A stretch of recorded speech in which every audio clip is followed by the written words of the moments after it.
Bet the Board. What do you mean you don't bet? I mean, I don't bet. You know, I don't gamble. I don't. I never have, and I never will. Yeah, right. I'll bet you $20 I can get you gambling before the end of the day. You owe me 15 grand, pal. Pay him. Pay that man his money. It's the Bet the Board podcast. God likes me. He really, really likes me. In the end, I wound up right back where I started.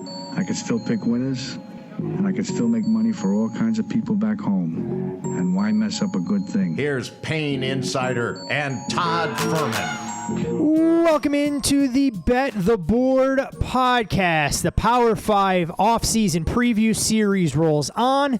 The Big Ten, the topic for debate today. If you haven't already listened to all the Group of 5 previews, those are available for you on the Bet the Board podcast feed. And of course, the ACC as well that we recorded this time last week. I am your host, Todd Furman, joined as always by my esteemed colleagues and the men who shepherded me through the dark during the college football offseason, Payne Insider and Brad Powers. And gentlemen, I know this is a league that hits a little bit closer to home for one of you. And Brad, we have Notre Dame added to the mix this fine Wednesday. Might be some foreshadowing there, because if you ask me if Notre Dame were to join the Big Ten or not, I think for a majority of my life, I would say absolutely not. I would say now those chances are getting close to 50-50. Whether or not Notre Dame joins the Big Ten. Payne, inevitability that the Golden Domers finally shed the independent tag? Yes, they're favored to go to the Big Ten, I would think, at this point. You have to imagine that it would offer a lot better TV packages, Brad, than the Maryland-Charlotte game that I know you have circled on your calendar in early September in prime time, because there's nobody who would like to see Biff Poggi in prime time more than one Brad Powers. And Brad, when we looked at the ACC, we talked briefly about the divisions and how the dissolution of those was going to help the overall balance of power. Final year in the Big Ten where we have the East versus West. Suffice to say, it is a good thing going to a large 16-team super conference, or a real problem for some of the teams in the Big Ten West that haven't been able to realize conference supremacy, given the dominance from Ohio State, Michigan, and Penn State over recent years. Yeah, I mean, obviously, in my opinion, negative for Wisconsin and Iowa, two teams that could, routinely make the Big Ten championship game, at least something you could point towards. You're not going to see a Northwestern who made a couple of Big Ten championship game appearances. Those days will be long and over with. So negative for that side, but overall for the conference, positive. I mean, obviously, you're welcoming in, USC and UCLA. It'll be interesting to see what they can do, but you want the best of the best to play, and the interesting thing is, are we going to get like Ohio State, Michigan, like back-to-back weeks? That will be something to see if that is the case moving forward, starting in 24. Let me tell you, reading the comments and quotes from some of the people within those two prominent fan bases, they're excited about the prospects. If I'm the rest of the league, I'm getting pissed off, just assuming that it's a coronation for Ohio State and Michigan to play back-to-back weeks. But we'll see how USC and UCLA fare making the transition to big boy football from Payne's beloved Pac-12, and how the schedules end up shaping up. Penn State, of course, on the outside looking in of those protected rivalries. And Payne, were you surprised, and then we'll get into some of the teams themselves, with how the Big Ten elected to establish their schedule compared to what we've seen in the SEC and some of the other leagues out there? No, I think this was pretty straightforward. What we were talking about a little bit at the top there, it's like figuring out this shuffling, right, and what it means. And we got mud on our face, I think, Todd, a couple years back when Nebraska went out and hired Scott Frost. We thought the West Division was so bad it would just be imminent that Nebraska would rebound with Scott Frost. Oops. And it never happened. Yeah, like that was one of those ones. I kid you not. I was going on Nick Baugh's show in Nebraska, like just pounding the table. This is the greatest hire. Like within 2 or 3 seasons, they're going to be competing for conference championships. This was inevitable when some of the big Pac-12 teams came across into the Big Ten, that you just had to open this up and make it a little bit more fair. But one more year of this. Are we still calling it legends and leaders? I know people were pissed off about the names. We ditched that years ago, but I feel like that was typical Big Ten. We should have kept that instead of East versus West, honestly. Yeah, that was the move.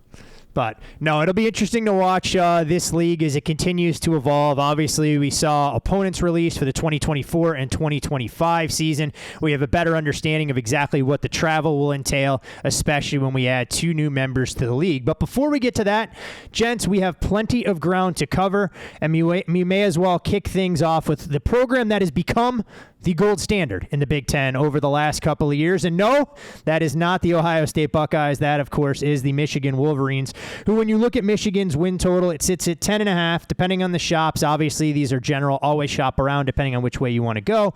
And they're more or less co-favorites with Ohio State, depending on the book, to win the conference.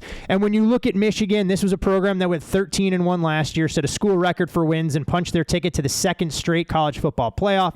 10 of their 13 wins last year were by 20-plus points, 15-0 at home since the start of 2021, 17-1 the last 18 conference games, and the last time they finished top 5 in the poll in back-to-back seasons was 1947 and 1948. They won the national title way back then in 1948, and a lot of optimism about how they're trending going forward. When we look at this program, Brad, so much was made about the decision by Coach Harbaugh last year to give J.J. McCarthy the starting nod. All the speculation was that he wanted to keep Cade McNamara in the program, especially during the fall camp, and then obviously went to the young starter. When you look at this team offensively, do you feel they're continuing to trend in the right direction? We know they can run the football. We know about their talented offensive line, but for me, the biggest question remains at wide receiver. Yeah, I couldn't have said it better myself. So, I think there's some natural progression here that they're trending even a little bit better than what they were a year ago. I mean, and it still was an offense that, averaged more than 40 points per game, was explosive, at least in the ground game. But you mentioned if there's one thing holding them back, it's the passing game. Didn't have to rely on it, obviously, when you're winning games by 30-plus points. J.J. McCarthy, you would think he has certainly a better arm to throw it down the field compared to a Cade McNamara. But, they really didn't attempt it too much. This was an offense that was number 82 in the country in passing plays of 10-plus yards. So is he capable of doing it? I'll answer that in 3 words. I don't know. And that's even, watching the spring game, still left a little bit to be desired, talking J.J. McCarthy. And while overall, I think the offense is a little bit better, especially if you got a Blake Corum back. You got one of the nation's best 1-2 punches at running back, offensive line back-to-back, Joe Moore award-winning offensive lines being the top offensive line in the country. Wide receivers would be probably my biggest question mark outside of can McCarthy take the next step, and a lot of it goes hand in hand. And the problem I see is not that I don't think a guy like, we saw it in the Ohio State game, a Cornelius Johnson, not that he can't make plays, not that I don't think he's a solid wide receiver. Roman Wilson's fine. But on national title type teams, these guys aren't elite guys. These aren't your go-to number 1 alpha male in that room.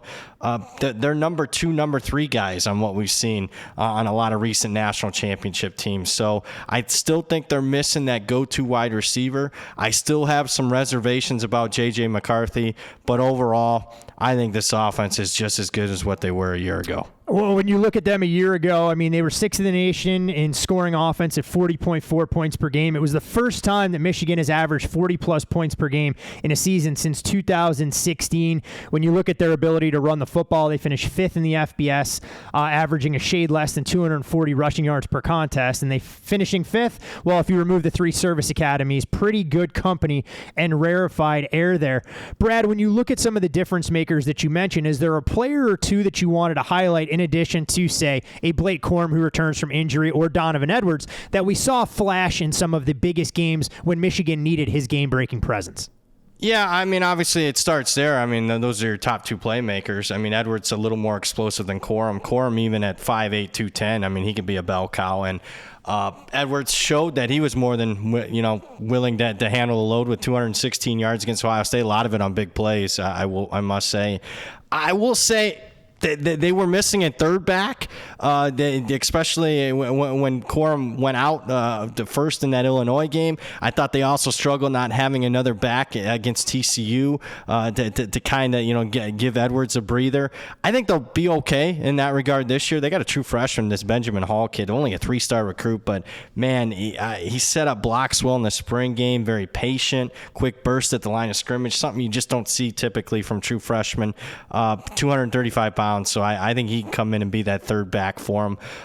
If there's some other that I haven't mentioned yet, there's one thing Michigan does well. It's utilize the tight end.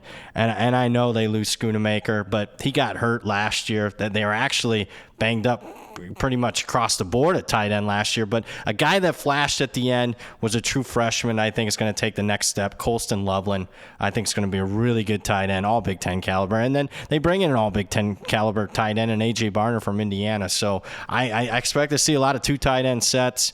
And again, I don't think they miss a beat at that position. Defensively, Payne, obviously the key to Jesse Minter's defense is being able to rotate fresh bodies through, and Michigan did it as well as any team in the country not named Georgia a season ago. When you look at how their scoring defense ranked 7th in the FBS, giving up just a shade more than 16 points per game, held opponents well below 5 yards per carry, or yards per play, and only one of 3 teams who ranked top 10 in both scoring offense and defense last year. The other 2 were Georgia and Alabama. When you look at the minimal weaknesses that this defense showed last year, can they replace this same level of performance? I mean, it's a group that generated 37 sacks a season ago, their most since 2017 when they had 42, and the 4th most by any Michigan team since 2005. But the faces on the defensive line going to be a little bit different in 2023 than the household names we grew familiar with watching this team week in, week out last year. I think you have to have confidence in Jesse Minter, right? Stepped in. We knew that transition wasn't going to be overly difficult because of the scheme that he was going to run and the staff that he was, working with prior. It was very familiar. That's why Harbaugh brought him in. And so I don't see there, be a massive change this year.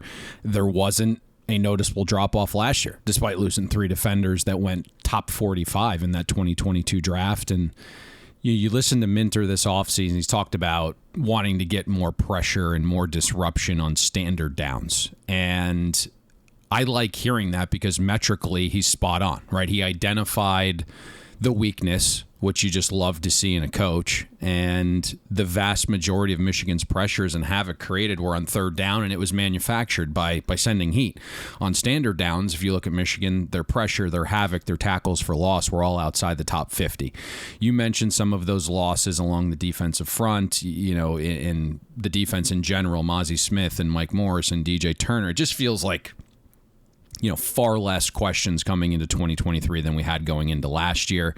You hit it perfectly that Michigan likes to rotate its ends, kind of like a hockey line change. You have Jalen Harrell, who I think is the most battle-tested. Derek Moore going to have an expanded role. He looks the part. He had one of the more freakish plays in the spring game. Then you have Braden McGregor, who's in the rotation, along with the 4-star Coastal Carolina transfer, Josiah Stewart. Stewart, obviously, transitioning up in class, and sometimes that can be difficult, but had a 15% pressure rate on pass rush snaps the last 2 seasons at Coastal. Colson and Barrett are good linebackers. You get the Nebraska transfer there. Ernest Hausman, he was the number 1 transfer portal linebacker, had 8 tackles in the spring game, so you like the middle of the defense.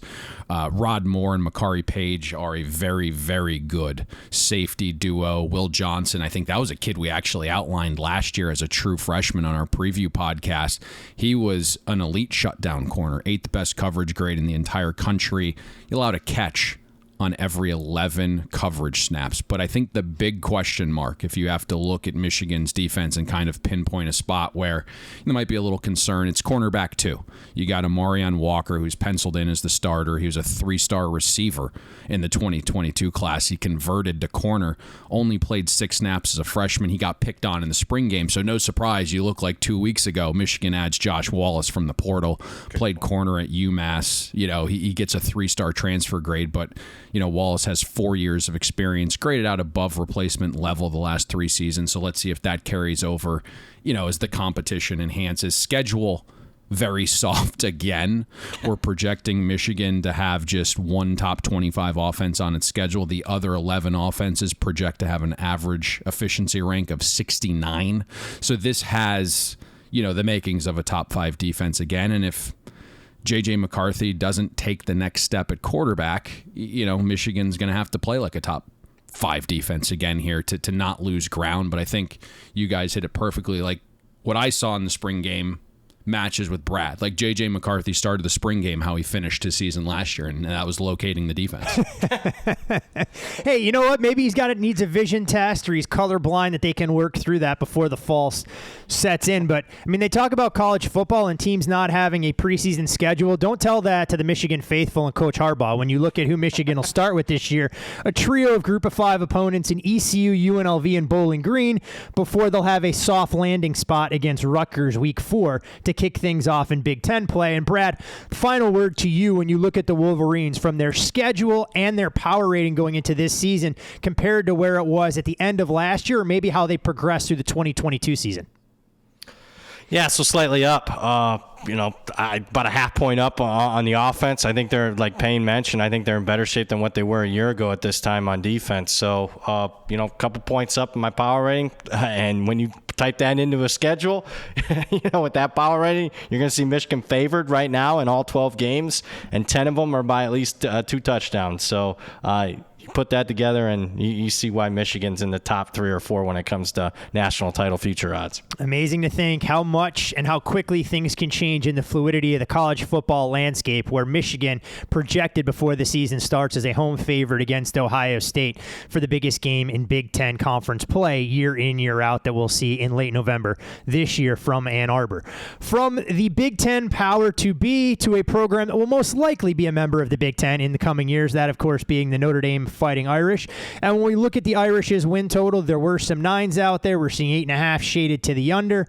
So again, as always, look around depending on where you land on this side of the coin. Marcus Freeman enters his 2nd season at the helm, and he put all the Boo Birds at bay, at least the way Notre Dame finished last season compared to where they started, with upset losses at home against Marshall and Stanford. The schedule for the Irish doesn't do them a ton of favors. They'll play a trio of big boys at Clemson, home against USC, and Ohio State. They did run the table versus the ACC over the back half of the schedule, and when you look at the way things unfolded, 2 of their losses, not exactly anything to be embarrassed about.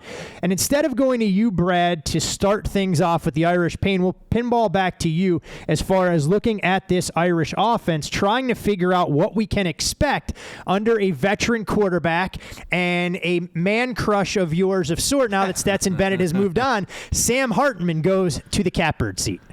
Love me some Sam Hartman. I was digging into our preview last year. I was running out of things to listen to, so I went back and listened. And I think our preview of Notre Dame highlighted the importance of Tommy Rees taking the next step and being a great offensive coordinator. And frankly, like the reason Rees is at Alabama right now is he took that next step.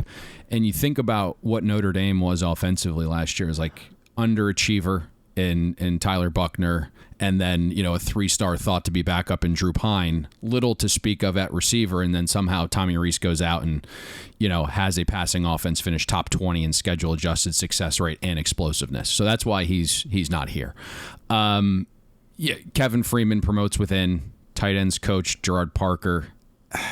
He spent 2 years calling plays at West Virginia. His offense is finished outside the top 70 in efficiency both seasons.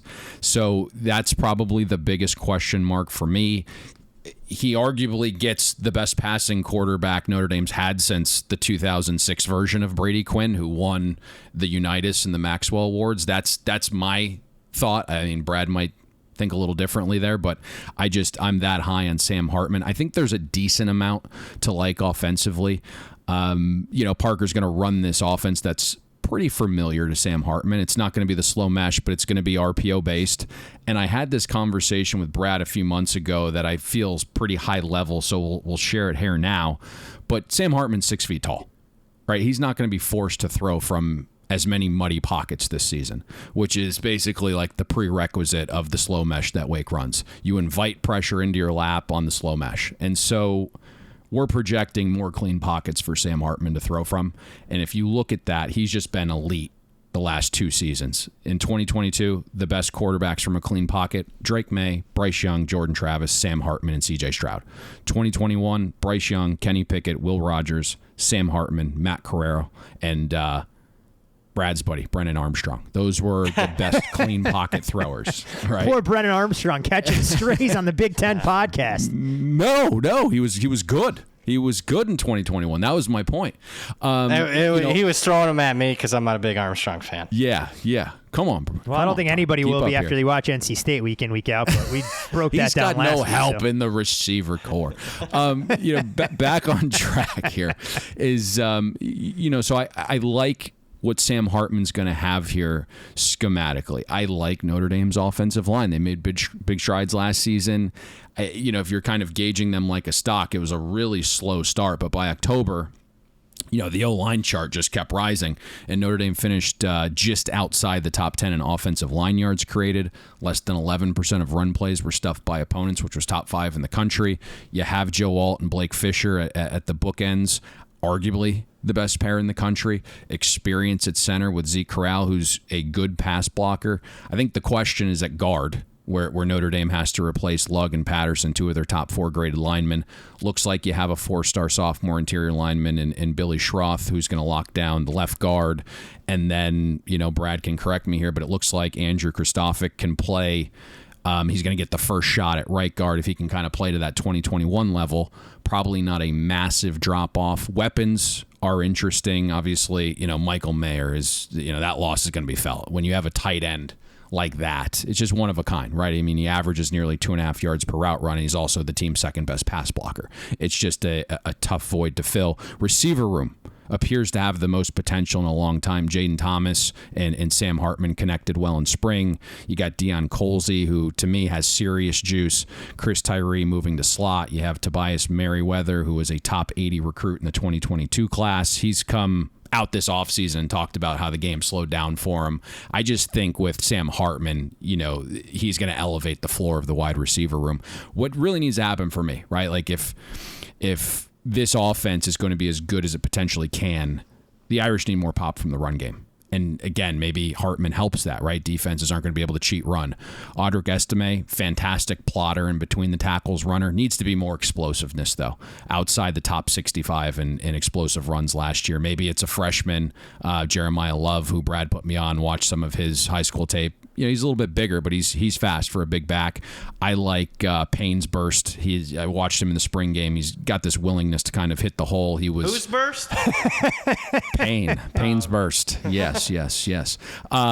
They flexed him out as a receiver a little bit, so I think he actually contributes a little bit this season. And then schedule-wise, Clemson and Ohio State's defense both project to be top 15, but we have NC State and Louisville dipping year over year defensively. So all told, the 11 FBS defenses that Sam Hartman and Notre Dame are going to face this season project to have an average efficiency rank of 49th, and then toss in Tennessee State as the 12th defense. So it feels more than manageable. And oddly, for having a defensive-minded head coach, OC concerns me, but in terms of like the people here, the personnel, I'm kind of high on Notre Dame's offense. Brad, before we get your take on this team defensively and what we can expect for an Irish group that's going to be retooling a little bit along the defensive line, I know you follow this program as closely as anybody. So if you could peel back the curtain a little bit about the OC debacle and exactly what went on with the Irish in terms of some of the bigger names they were after. And I don't want to use the term settled, but I will, for Gerard Parker being promoted from within to take on such a position of prominence amongst the coaching staff. Yeah, no secret. I mean, the choice one was Andy Ludwig, a 25-year guy as far as an offensive coordinator, most recently at Utah, done a really nice job there. The reason why it became so publicized, call it maybe a young coach the mistake. I mean, paraded him around at a hockey game where there's cameras on him, talking with Ludwig. It was out in the open. And usually when something like that happens, that should be a grand slam. I mean, it's already signed, sealed, and delivered. That's going to be your new offense coordinator. So that obviously fell through. Next choice was Colin Klein from Kansas State. He interviewed, looked like he might take the job, ends up not. So that was more egg on the face there. I will say this. I mean, if there was two offenses I wouldn't mind Notre Dame running, it'd be Utah's and Kansas State. So I'll give Freeman credit for that. But the fact that they couldn't pinpoint and get those two guys from, in my opinion, obviously lesser programs, I mean, historically, I think, I got to put a thumbs down on the offense coordinator search. And look, Parker doesn't have much experience. When you're an inexperienced head coach, you would want experience from that position, in my opinion, especially when it's not your forte on that side of the ball. And then I will say this, Parker's done well since he's gotten the job, at least as far as handling himself in the press conferences. Offensive recruiting right now is well ahead of defensive recruiting. So far, so good, but I'm questioning it. I got to see it, because when a guy hasn't called plays much, he's taking a massive step up. I will say this. They also bring in Gino Guidugli. He's got quarterback coach as his title. My thought process is, because he was in the box right next to Parker in the spring game, I think it's going to be more of a co-OC type position for both Parker and Guidugli. My biggest takeaway from all that, Brad, is that you got to go deeper into the pocketbook to be able to cut a check so Notre Dame can land the kind of coaching personnel they need on the sidelines. They got the money. They don't want to spend it. I don't know what it is with them.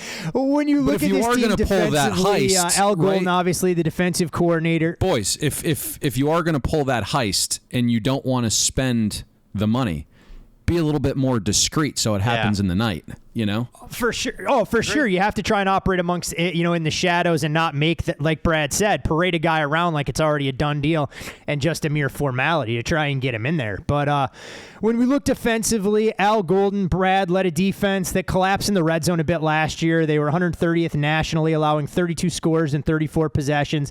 They obviously lose a little bit on the defensive line, like I alluded to at the top, the most notable being Isaiah Foskey, who goes in the second round and leaves Notre Dame as the program's all-time leader in sacks. But when you look at rinse and repeat, clearly Marcus Freeman comes from a defensive background. A secondary could potentially be the strength of this team, as some mainstream publications have it ranked as a top 10 unit. When you look at the strengths and weaknesses for the Irish stop unit this year, are you optimistic that they can gloss over some of the concerns they had last year, or are there some areas that you feel have not been properly addressed if they're going to meet their win total and exceed odds makers' expectations? So I'll start at the top when it comes to play calling. Obviously, Notre Dame's been pretty good. I mean, just been more consistent and better on the defensive side of the ball than the offense the last 5-6 years. It started with Mike Elko when he was a coordinator in 2017. It carried over to Clark Lee for his 3 years as the defense coordinator. Both of those guys head coaches now. Look, I'm not going to dive in deep into X's and O's and whatnot, but I thought there was a little bit of a step back Marcus Freeman's year as far as X's and O's coming from Clark Lee, and that this is 2021.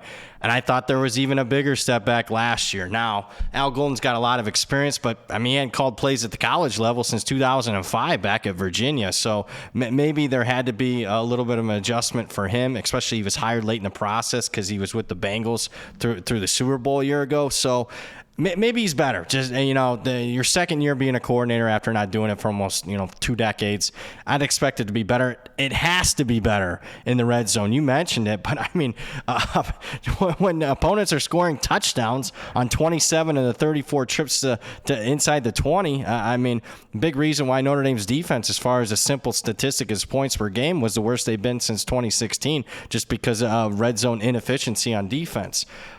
You mentioned the biggest concern, it would be the lack of a pass rush. I'm not sure that they have a guy like Foskey, a guy that was an all-time leader as far as sacks for Notre Dame. On top of not having a great pass rush, or at least a guy of his capability, I worry about the front four. It's very light. Your projected starters are 255, 296, 280, 255. That's a Mid-American Conference weight for a defensive line, not Notre Dame. They bring in Jean Baptiste from Ohio State. I think he starts at one defensive end. He'll be fine. He's not, there's a reason why he transferred from Ohio State, because, he was their third or fourth defensive end, not their, obviously a starter. Jordan Botello's got some talent. He hasn't been consistent. Another downgrade, in my opinion, from Foskey. The two interior guys, Riley Mills and Cross, are okay. A guy that really flashed in spring on the defensive line in the interior, Jason Anye. I think he'll be, a lot of people aren't going to project him as a starter, but I could see him starting even day one. Linebackers, there's experience. I wouldn't say top, end level talent. I mean, JT Bertrand, Jack Kaiser, Lou Fowl, they've all been there. They're all multiple-year starters. Look, if you want to win 8-9 games, fine with them at linebacker.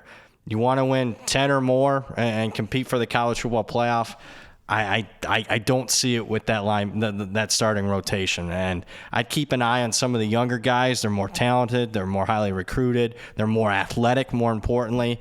Jalen Sneed would be at the top of the list there at linebacker. You mentioned the secondary, Todd. Some publications ranking them in the top 10. I'm not. Maybe their cornerback duo. Certainly, I liked what I saw from Benjamin Morrison last year as a true freshman. He was an All-American true freshman with 6 interceptions. He's fine. If Cam Hart's healthy on the other cornerback, he's a multiple-year starter. He's got great size at 6'3" if he can stay healthy. But, man, I would argue that I mentioned that I didn't like the defensive line. Yep. But I would say the biggest weakness, maybe even on the entire team, is a safety play. There's not much talent there. Some experience, but look, I mean, Notre Dame's a tough place to transfer into. Post-spring, one of the transfers they went out and got was a kid that's going to play safety. I think he starts immediately. Antonio Carter from Rhode Island, an FCS school. I think that's how bad your safety position is. Now, I didn't get a great look at the safety spots because a lot of guys were out in the spring. Thomas Hartmer from Oklahoma State didn't play. A couple of true freshmen that they really liked were banged up. So maybe it's an entirely different safety position in fall camp compared to what I watched in spring. But what I saw in the spring, yikes. That's not a top 25 safety position group. Again, that's something you'd see more at the group of 5 level. Last thing on Notre Dame, Brad, when you look at this program as a whole, obviously people were extremely nervous given their slow start last year. Marcus Freeman was able to try and keep some of that negative commentary at bay. As far as this season being a success, we talked about the 3 toughest opponents that they're going to play. 2 of those games come at home at South Bend. Do they have to go 1-2 in that trio of games and run the table for people to buy into this new regime? Or when you look at it, not just as a bettor, but as a fan, what would you like to see to know this program is trending in the right direction? Well, I think 10-2 would be a dream. I mean, that's with this schedule. Keep in mind, I mean, God love him, Brian Kelly, but I mean, very fortunate. Didn't play. USC was down for most of his tenure. Now all of a sudden, USC's, your main rival is back at the forefront with Lincoln Riley. Brian Kelly didn't have to face that. Marcus Freeman does. Brian Kelly only faced Clemson twice since they got it going there in 2014 and 2015. Marcus Freeman's got to face Clemson each of his first 2 seasons as head coach. And then you throw in Ohio State and you add them to the mix for each of his first 2 years. Much tougher schedule is what Freeman's faced not only last year but this year. I would argue, because I'm a little bit more realistic, even if they were to lose those 3 games against top 10 caliber teams, I would signify progress is not having a Marshall, not having a Stanford type of performance. Yeah. So if they were to lose those 3 games and somehow run the table and win the other 9, to me that would be progress. 9-3 is okay with me, although my pocketbook wouldn't be happy because I bet under 9. The other 2 landmine games to keep tabs on, and maybe one of the more interesting matchups early in the season, at least on paper, you'd think Notre Dame can go on the road and win at NC State. We talked last week during the ACC preview how difficult it can be at Carter Finley, even with a program that we have a lot of question marks about. And then early October, Notre Dame will go to Louisville, a Cardinal team that I think we're higher on than the market, although the market has quickly corrected in terms of realistic expectations on Coach Braum during his first season. When we talk about realistic expectations, gentlemen, this program has none. It's always national championship or bust, and that, of course, is the Scarlet and Gray that resides in Columbus, Ohio. And when you look at the Ohio State Buckeyes, their win total sits at 10.5, co-favorites with Michigan. to finish atop the Big Ten.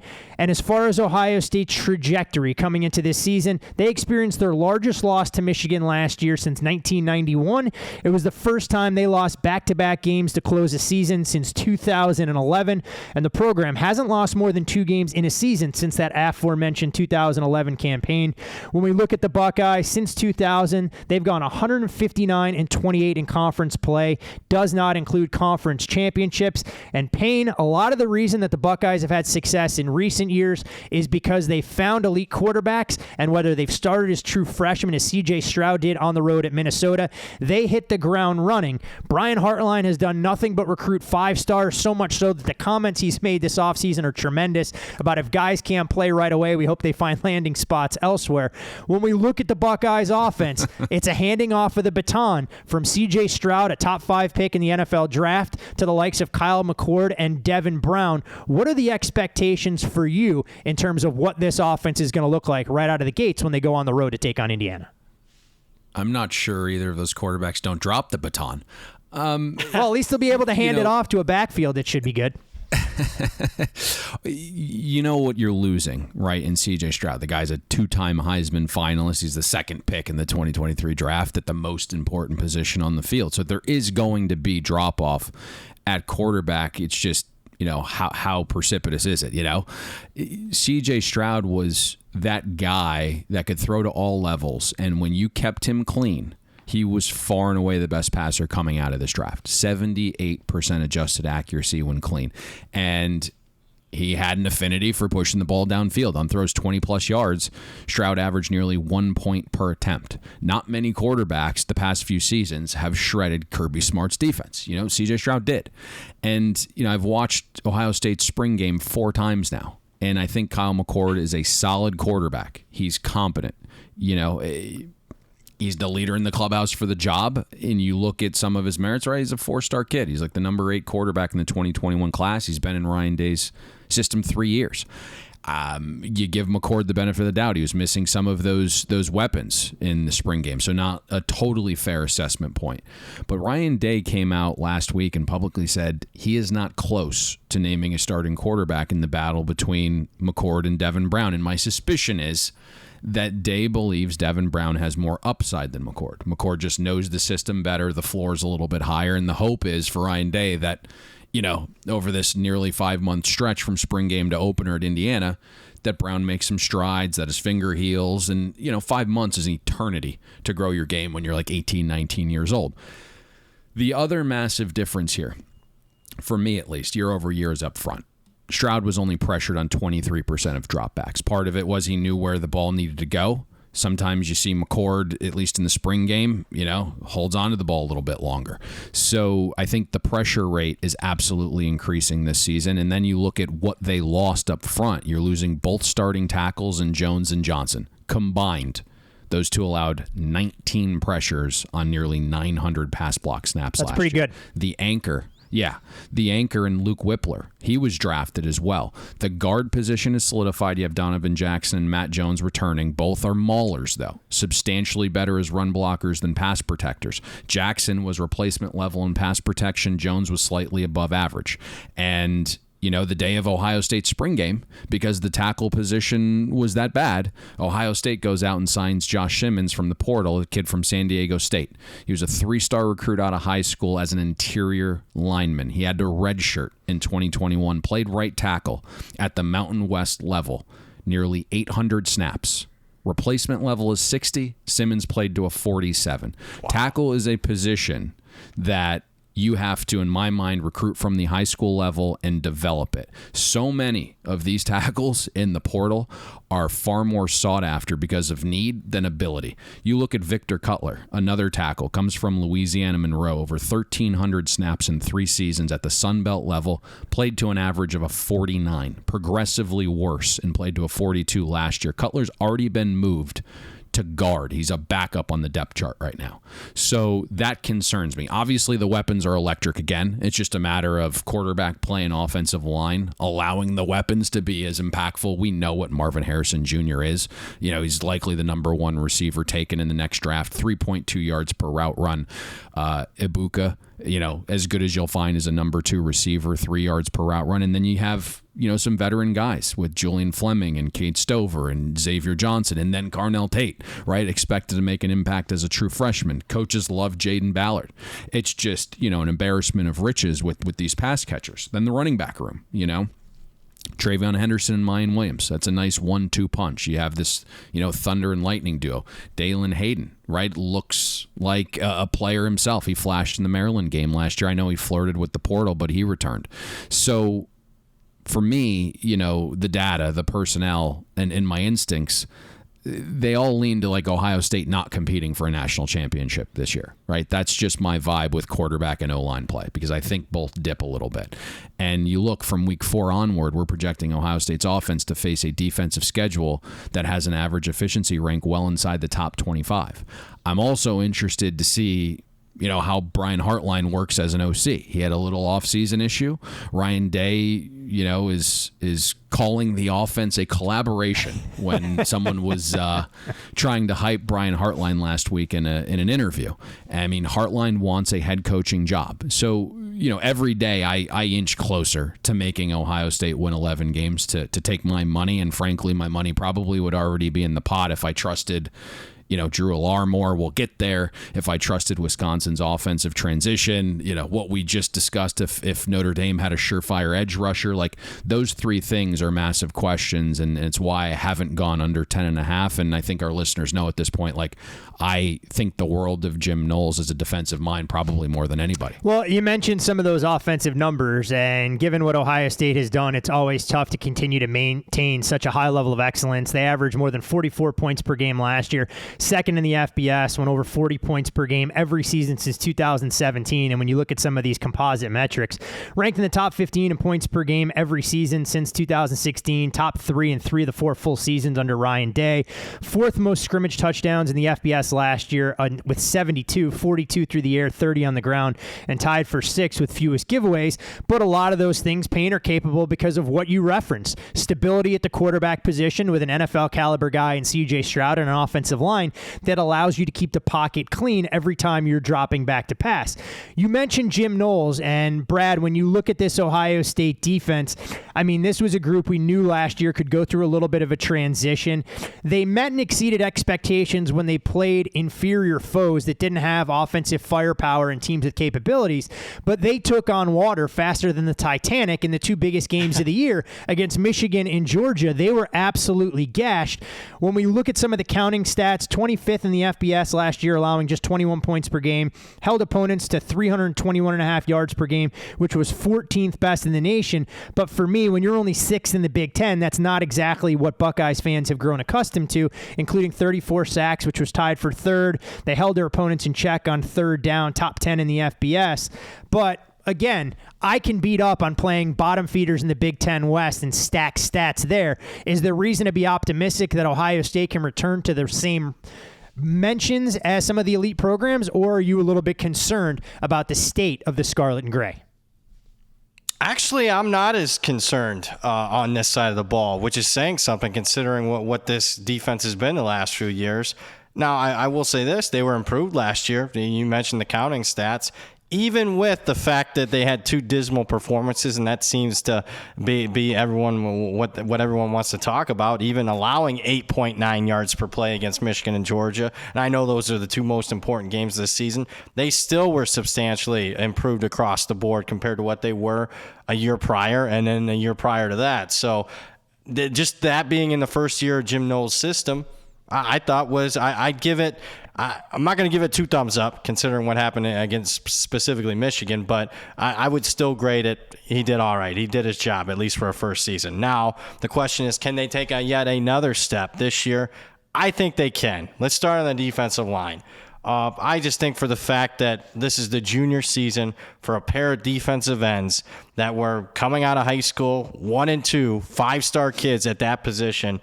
They've shown flashes. The question is, can they put it together on a game-in and game-out basis? I'm talking Jack Sawyer and JTT. Tui Molau. I'll try my best to say that again 15 times fast, Brad. Yeah, Tui Molau. Yeah, I just call him JTT. And you pop in the tape against Penn State. He might have had the best performance of any college football player in the country last year in any single game. That's how good. That's what he can be. Michael Hall also is a guy that flashed early in the season. You thought this was going to be a top 5, top 10 defensive tackle in the country. Got banged up, wasn't 100% late, tailed off. Can he be better on a game in and game out basis? I'll say this, if these kids don't flash and aren't consistent, there's plenty of guys waiting in the wings to take their spot. I mean, Tyleik Williams, Ty Hamilton are going to get plenty of time. I love this sophomore defensive class. I'm going to mention a ton of these kids. 6 of them flashed in the spring game as far as on the defense side of the ball. 3 of them on the defensive line, Caden Curry, Hero Kanu, Kenyatta Jackson. All these guys, highly regarded coming out of high school, 4-star kids. And I think, obviously, growth going from a freshman to sophomore season was what I saw there. Linebacker position, a lot of experience here. I don't know if it's high-end level, like, something that you'd see in an Alabama or Georgia, but, Tommy Eichenberg is an all-American type of linebacker. I mean, I don't know how he transitions at the next level, but he's a classic Ohio State linebacker that you can win Big Ten championships with. Same goes for Steel Chambers, productive. The guy that I like that has more upside, more talented, more speed, more versatility, Sonny Styles, yet another sophomore. I think he'll be all over the field. He's going to play safety, linebacker. They might even put him at edge to get after the quarterback on pass rush downs. Keep an eye on Sonny Styles.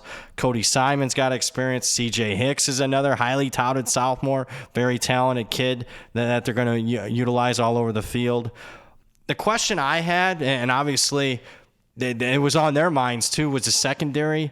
They have nice players. Your Josh Proctors, your Cam Martinez's, your Lathan Ransoms. They're fine if you want to win 10, 11 games. But if you want to take that next step and not give up what they did yardage and points-wise to the Michigans and the Georgias of the world, you had to get better in the secondary. And kudos for Ohio State. They went out and got a couple of transfers. The Carter kid from Syracuse, the Ole Miss transfer at cornerback. I think both start. There's just more high-end level talent there. Denzel Burke's probably their top cornerback, at least coming back. He'll get a lot of snaps. I do think the secondary is better. And what I also would hope is better defensive. As much as I love Knowles, and I know Payne loves him, I'd like to see a little bit better play calling on 3rd and long when you got a chance to really, take control of a football game against your arch rival Michigan. I'm not sure I was especially when we have a first half. I don't want to talk about it, Payne. Don't want to talk about it. All-out pressure on 3rd and 10. Cover 0. Not a fan of that. Brad, when you look at Ohio State in terms of where this program is going into the season versus where they finished last year, we know Ohio State, as I kind of mentioned at the top, it's national championship or bust, although maybe this year they should just worry about trying to win a Big Ten championship after Michigan has won back-to-back years. Power rating-wise, where does the 2023 Buckeyes team, at least in the preseason, compare to some of their previous installations? I think the defense kind of cancels out the offense. Look, I agree with Payne that the offense isn't nowhere near what it was the last few seasons, especially at the quarterback position. But I do think this is the best Ohio State defense since the 2019 team. So they're pretty much flat from where they were a year ago. And keep in mind, when I'm looking at my power rating, it's the year compared to the year-end power rating, and they finished with back-to-back losses. So I'm not as negative on Ohio State as the rest of the country, and specifically Payne is. I know a lot of people don't get in this, but I look at narratives, and Ohio State makes the kick against Georgia. They're going to beat TCU. This could be the defending national champ if they just make a field goal. Or if, the Harrison doesn't get concussed, if he still plays, maybe, they beat Georgia even if that happens. So, my goodness. Everybody I wish that happened because we might be getting 11 and a half. Champs. Hey, don't tell that to the Ohio State faithful, Brad, that want to run Ryan Day out of town. If they go 11-1 during the regular season and lose to Michigan again, Brian Hartline might not even have to move before he takes over as head coach of a program. But there's no doubt when you look at Ohio State, you obviously pencil them in for 10 wins. The question is, can they get to 11 and exceed their win total? If the Buckeyes aren't able to do so, it might be because of the team in Happy Valley, the Penn State Nittany Lions, who see their win total set at 9.5, juice a variety of different places. They're the 3rd shot in the conference to win the championship. I've seen prices as low as plus 450, upwards of 6-1 out there. And for James Franklin, the $100 million question question is always, can this program make a jump into that upper echelon? Harsh to say, obviously, given they've been a top 10 program with pedigree in recent years. Fourth in the Big Ten in wins over the last 5 seasons behind Ohio State, Michigan, and gasp, dare I say, the Iowa Hawkeyes. The Lions, however, have lost to both Ohio State and Michigan in 5 of Franklin's 9 seasons, and that's not going to get it done. They did have their second ever Rose Bowl win, the first since 1994, and finished 7th in the AP poll. The 2 losses last year against the Michigan Wolverines and the Ohio State Buckeyes. 11 wins were one shy of the program record, matched the most since finishing 12-0 back in 1994. Finished top 3 in the Big Ten in record points per game, yards per game, and takeaways. 6 players drafted into the National Football League. And Brad, normally we'd start with offense here, but with Sean Clifford gone, I know it's been tough on Payne this entire offseason to see an unfamiliar face in Drew Lar essentially take over. When you look at this Nittany Lions team on the defensive side of the ball, Manny Diaz, full disclosure for me, exceeded my expectations with the way that we were able to be disruptive and keep points off the board. There is a ton of returning production there and a lot of reason for optimism in terms of what fans will see at Beaver Stadium every Saturday this fall. I agree with the Manny Diaz comments. I thought he took too much flack for what happened in Miami. I mean, He did not have the same financial backing that Mario Cristobal has right now. He just doesn't. And look, I saw a Miami team in his last 5-6 games did not quit. We're very, in every single game. Competition wasn't overly, tough, but they were fighting, clawing, and scratching.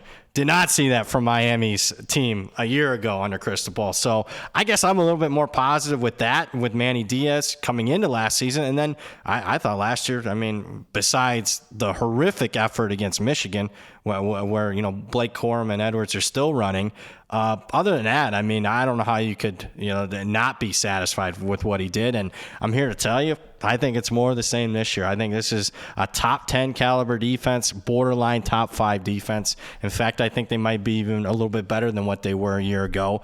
I love the defensive end position. The Isaac kid and Chop Robinson are going to be your 2 starters. Very highly productive, both of them.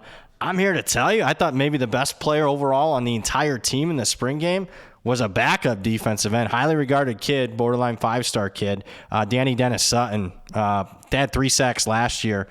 I think he could be a top 10, 15 defensive end in the entire country, and he's like their third guy at that position. So what I did see, and we can get into this more when Payne starts talking about the offense, but I watched even the second team defensive line whip the first team offensive line in the spring game for Penn State. That's how good this defensive line can be.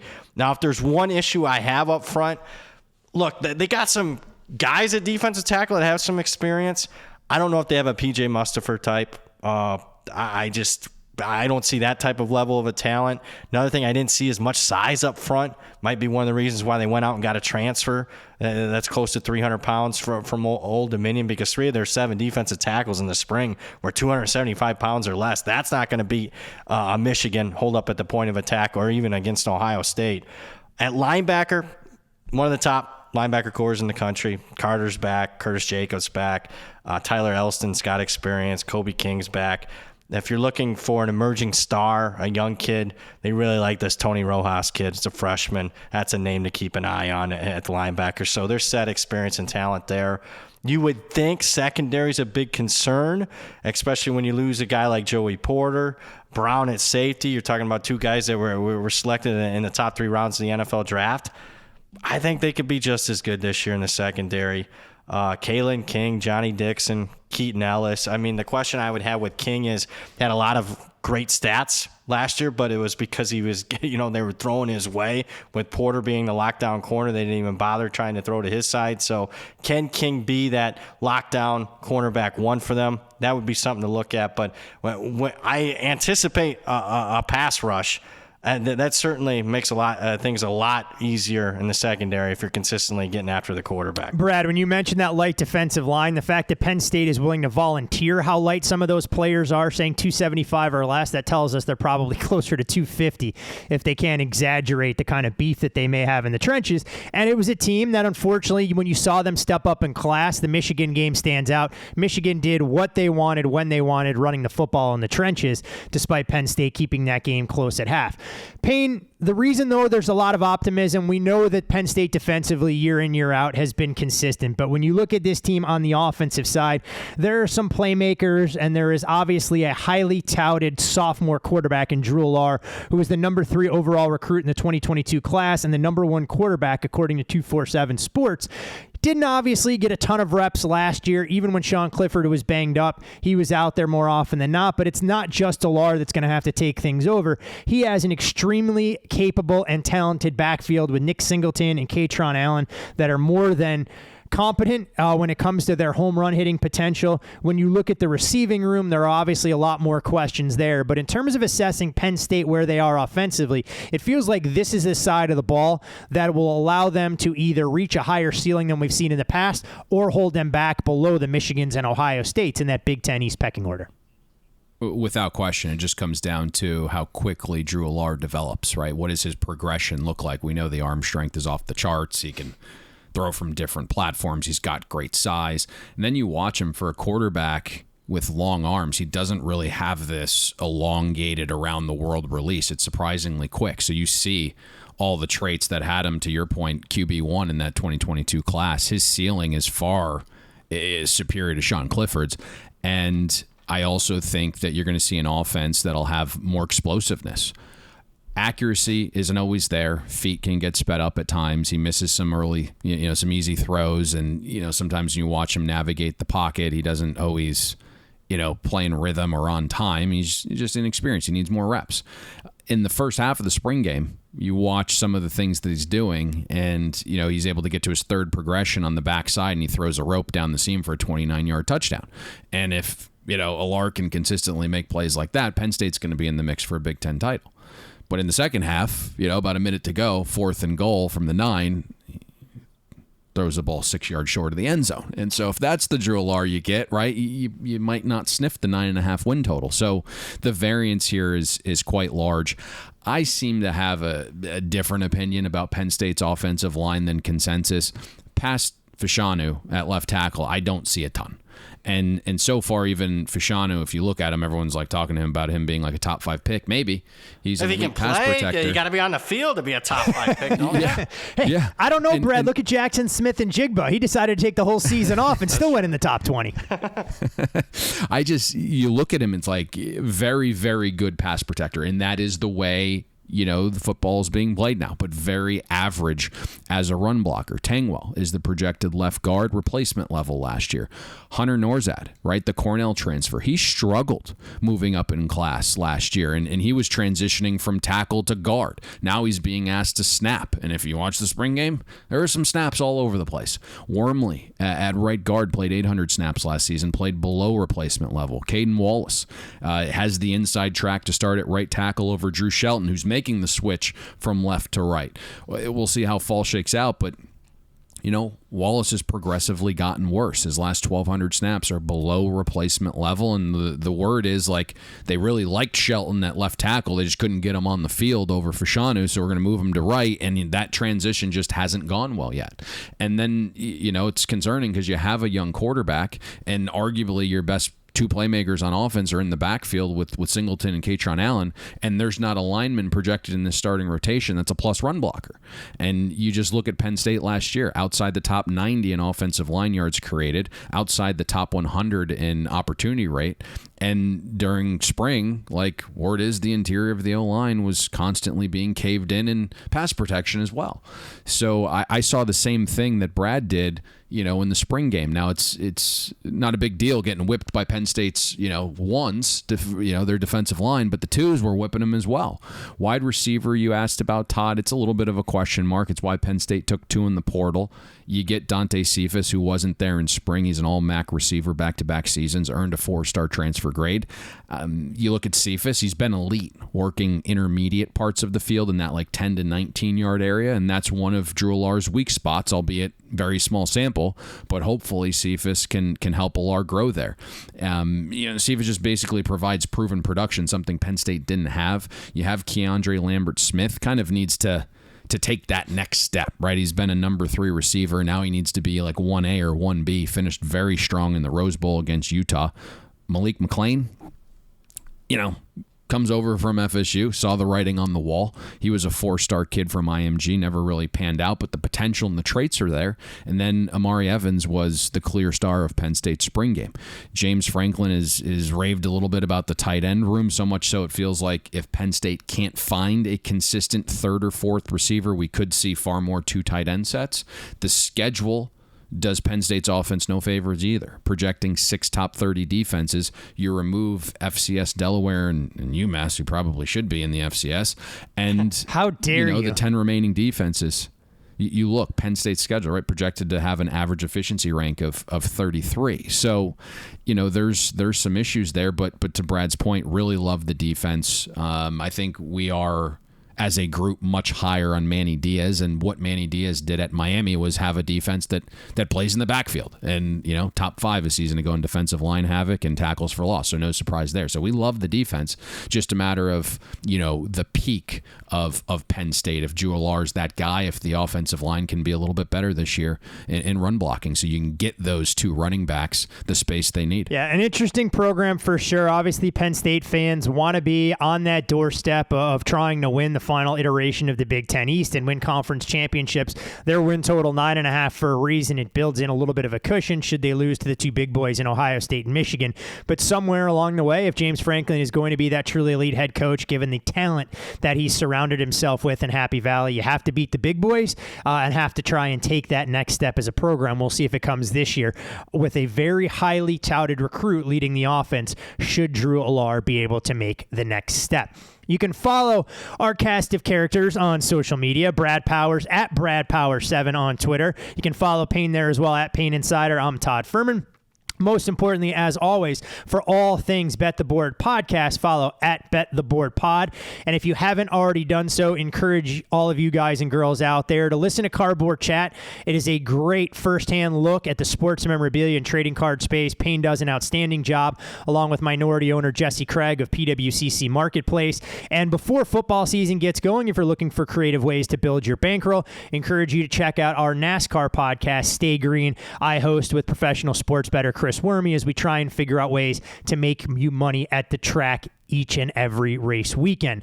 From east to west, gentlemen, we'll make a small transition, and we can start with the Illinois Fighting Illini, who see their win total at 6.5, a conference long shot at 80-1 as Brett Bielema will enter his 3rd season. 8 wins for Illinois was the most for the program since they won 9 back in 2007. 7 combined wins over the previous 2 seasons. Became bowl eligible for the first time since 2019, but maybe most importantly for a program that used to have a strong tradition of placing players at the next level, they had a number of NFL draft picks highlighted by defensive back Devin Witherspoon, who went 5th overall to the Seattle Seahawks. When we look at the Fighting Illini, they haven't had consecutive bowl seasons since 2010 and 2011. The schedule, at least on paper, may be a little bit Illini friendly and suggests they can get bowl eligible again. They're trending in the right direction as a program, doing a lot better on the recruiting trail than what we've seen in the past. But Brad, when we look at the Illinois Fighting Illini, offensively, we know how Brett Bielema butters his bread. It is a run-first, maul-you-in-the-trenches mentality, but they brought in a very interesting transfer quarterback in Luke Altmaier that could potentially upgrade the position. You have a receiver in Isaiah Williams that returns with production and experience, but could be difficult for the Illini to run the football with a backfield that doesn't have, at least on paper, that true bell cow back that they had last year in Chase Brown. Yeah, obviously, defense led the way for this team last year, but the offense has shown improvement pretty much across the board in your basic counting stats, or points per game, yards per game, pass yards per game. I mean, you look at completion percentage went from 51% in 2021 to nearly 70% last year. Are they going to complete 70% this year? I don't think so, but as far as an overall talent, I think Luke Altmaier could be actually an upgrade over Tommy DeVito. We've seen flashes, not much, as far as experience at Ole Miss, but I think they'll be just fine there. And they got an insurance policy at backup. The Ball State starting quarterback also transfers in. Bielema said it's his best quarterback room he's had in his 3 years here. So we'll have to see if we can take his word for what it's worth there.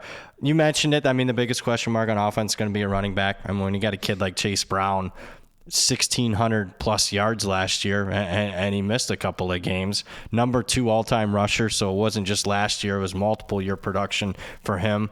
Reggie Love is expected to be the starter. He's got some experience, but I don't know if he's got that burst, and I'm not sure that he can be the bell cow that Chase Brown was, the last couple of seasons. You mentioned Isaiah Williams. He's a former quarterback, good athlete. Had 82 catches in this Illinois offense.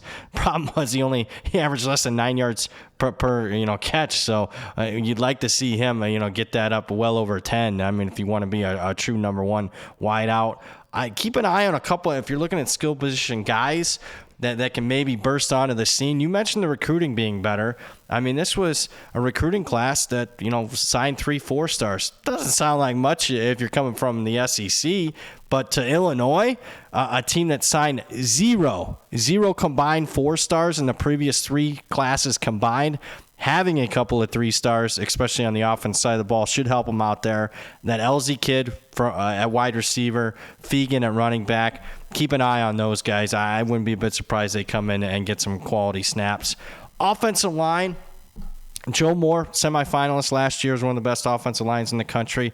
They lose a couple of kids, including a right tackle that started 65 games. I didn't misspeak there. 65 career starts. Pretty sure that probably won't be broken anytime soon. That's a Big Ten record. I like their 3 guys coming back. I think they all have NFL potential. Adams, Pearl. I really like the Zy Chrysler kid. I watched the spring game a year ago and pretty much fell in love with him. He's a 330-pound interior lineman that can maul people at the point of attack. So I think they'll be all right. I mean, look, their baseline, I mean, when you're only averaging less than 400 yards per game and 24 points per game, is there a little bit of a step back? Probably, without a guy like Chase Brown, but I don't think it's too big of a step back. I think they're relatively close to what they were a year ago on the offensive side. Brad, before we get Payne's breakdown on what to expect from an Illini defense that'll look a little bit different after losing their coordinator, Rex Walters, to being the head coach at Purdue, from a power rating standpoint, just to put in perspective what Illinois was able to accomplish last year, how much did they move for you from where you had them rated to start the season versus where they closed going into their bowl game against Mississippi State? Yeah, they were up double digits. I'm going to look exactly, but they were up I want to say 13 points from beginning of season to end of season last year. So they were one of the most improved teams in the country. Simply incredible when you look at a program that had been one that had potential in the state of Illinois. For those folks that don't know, if you recruit in state, there are still some elite athletes there, but a lot of those folks had chosen to go to other Big Ten programs in the past. We'll see how long Burt Bielema decides to stay in Champaign. They did give him a contract extension, and it's a team that plays a little bit different brand of football in terms of imposing their will physically. But the reason, Payne, that they were able to do that was to run the ball and win games in the trenches was because of how good their defense was. And they finished last year with the number 1 scoring defense in the entire FBS. The Illini held their opponents to single digits in 6 of their 13 games. And when you look at what they have at the defensive coordinator position, it looks like it's going to be split responsibilities this year between Aaron Henry and Terrence Jamison. When you look at this group and you take a snapshot of where they are this year, of course, replacing the production of Devin Witherspoon in the secondary, absolutely a difficult task. But from a defensive linebacker position, do you feel that the Illini can rinse and repeat and not have that same massive drop-off that you've grown accustomed to for a program that has been mired in mediocrity over the last decade plus?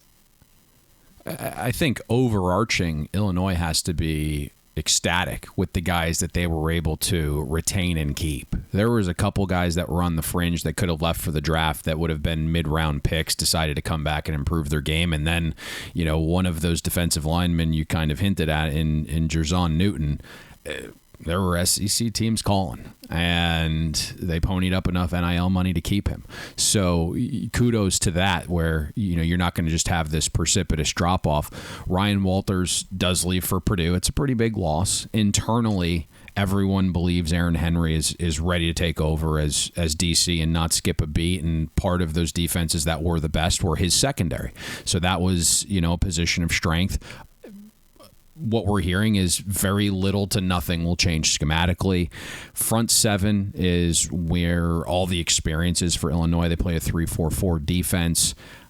You go back to Newton, both high-end production, but was consistent as well. Didn't have a single game grade below replacement level all season. Recorded a pressure or run stop on nearly 14% of snaps. Keith Randolph comes back for a fifth season. He was a premium run stopper at over 300 pounds, but he can get pressure for his size, which is what you're looking for, I think, in today's day and age of football and interior linemen. Really good linebacker group. Seth Coleman is your traditional pressure outside linebacker in a 3-4 unit, had over a 15% pressure rate on pass rush snaps. You have Gabe Aukus, was a monster contributor as a freshman once he was forced into action due to injury. Nearly a 15% pressure rate on pass rush snaps for him. Aukus is being talked about in the likes of Simeon Rice and Whitney Merciless. So he had a really, really good season last year when he was kind of forced into action. Now, less than 60% of overall production returns, and that was a historic defense. And, it's mostly because Illinois has to replace 4 starters in the secondary. We can't, forget about that, even though, it looks like some of those guys have a chance. 3 of those 4 players that they lost in the secondary landed in the top 66 picks in the NFL draft. When you think about Illinois football, that's crazy to me. I think their hope is that Tavion Nicholson becomes Illinois' shutdown corner, filling the void of Witherspoon. It's a tough ask. For whatever reason, it didn't appear the staff fully trusted him last season because the snap counts were pretty erratic game to game. He was battling some injuries here and there. That's probably the cause of it. But, his production was solid, allowed a 47% reception rate when targeted. So their hope is that he's the number one. Tyler Strain is the projected corner opposite Nicholson. Short, very fast, willing to fight a little bit. Illinois got him into the mix last season, played over 100 coverage snaps. He held up well. Safety appears to be a position of concern when you take 3 in the portal. And it was a weak safety transfer class once Jihad Carter chose Ohio State. To me, there's really no way around this. I think Illinois secondary takes a step back. They aren't finishing top 10 in both success rate and explosive pass defense again this season. Kind of a combination of guys lost. And, I understand, they luckily avoid both Ohio State and Michigan. But the schedule of passing offenses Illinois faced last season was as bad as it gets, and you remove FCS Chattanooga, the 11 other offenses had an average EPA rank of 97th. Illinois didn't face a top 100 passing offense until week 7 hosting Minnesota. So there's far more offensive punch with Illinois' opponents to start this season. And I think, you're going to see some of that regression. Now, for us, it was a unit that finished like top 8 in schedule adjusted efficiency. I'm not calling for like a massive dip here. I think, you're probably going to fall somewhere into that like 16 to 22 range. And the hope is, to Brad's point, that the offense is a little bit better at quarterback with Luke Altmaier. Hey, you mentioned that game against Minnesota. That was arguably one of the more entertaining games to watch, not necessarily from a football perspective, but the betting market had no idea what the hell was going on that game as everyone tried to figure out if Tommy DeVito was going to be out there as the starting quarterback, how much they were going to put into his lower body to deal with the ankle. And as you guys talk about schedule, I think the second week we're treated to a game that'll fly under the radar for the casual football fans when Illinois travels to Lawrence to take on Kansas. I look at that game, guys, is a real measuring stick for teams that are in the middle of power conferences trying to maintain that level of consistency and stability. If Illinois can go on the road and answer the questions about their secondary against the Kansas team that returns a ton offensively, that'll tell us an awful lot. So fun game to circle on a Friday night for those fans looking to try and lock in. Brad, I won't let you moan and groan much longer about that Illinois-Minnesota game, but as far as schedule, guys... there was a lot of noise coming from that as far as schedule, guys, you guys talked about it a little bit. Wasn't sure if anybody had a nugget when you look at the overall strength of schedule for the Illini. Are there things that stand out to you, or is it just business as usual? I'll say, no Ohio State or Michigan again. That helps. Wisconsin, Penn State, both at home, your two toughest teams. Have not gotten to the window yet on the win total there. It's sitting at 6.5. It's been pretty much open 6.5. Haven't seen too much movement whatsoever, the over or under on that one. I got a lot of games lined right now within a touchdown, 7 of them, in fact. What would worry me is, you're plus 15 in turnovers last year. That usually leads to regression. But on the positive side, as good as last year was, it probably could have been better. They're 1-4 in close games, and I think it's basically going to come down to how good Altmaier is. Can he take care of the football, stay healthy? If that's the case, then I think they're at minimum back in a bowl game, and that should be the goal every year for Illinois. Considering what they've been, as a program the last decade. There is no doubt about it. I think Illini fans would be thrilled if they can consistently get to 7 wins and have those flirtations with double-digit win campaigns, every handful of years. From Illinois, though, that took us all by surprise a season ago to a program that has really been the model of consistency, for better or worse, depending on if you root for the black and gold in Iowa City. Kirk Ferentz will enter his 25th season at the helm of the Iowa Hawkeyes. And when you're looking at Iowa, we've seen a little bit of under money. The 8.5's taken out of the market. We're down to kind of 8 as a consensus. Iowa 12-1 to win the Big Ten. And it was a season of near misses for the Hawkeyes, who lost at home versus Nebraska, the final game of the regular season, as a 10.5-point favorite in the regular season finale with a chance to clinch the Big Ten West. Would have had the opportunity to play for their first outright Big Ten title since 1985. 2022 was the first year since 2014 that Iowa didn't beat a ranked opponent. Now, the caveat to that is that they only played 2 during the entire season. When you look at Iowa from top to bottom, they were the only team in the nation to average 20 points per game or fewer and win more than 6 games. Only 4 other programs since 2000 averaged less than 20 points per game and won 8 games in a season. They finished last in the Big Ten in total plays, total yards per game, and passing touchdowns. Finished second, however, in the FBS in opponent points per game, and first in the FBS in rushing touchdowns allowed. And Payne, I know you've waited all off season to talk about the nepotism that rings true in this Iowa program, where Brian Ferentz still remains the offensive coordinator, defying the odds. But there are obviously some expectations for the Hawkeyes, who bring in a transfer quarterback in Cade McNamara, who performed well in limited work at the helm at Michigan. They go out and they address some of their vulnerabilities at the wide receiver position as well.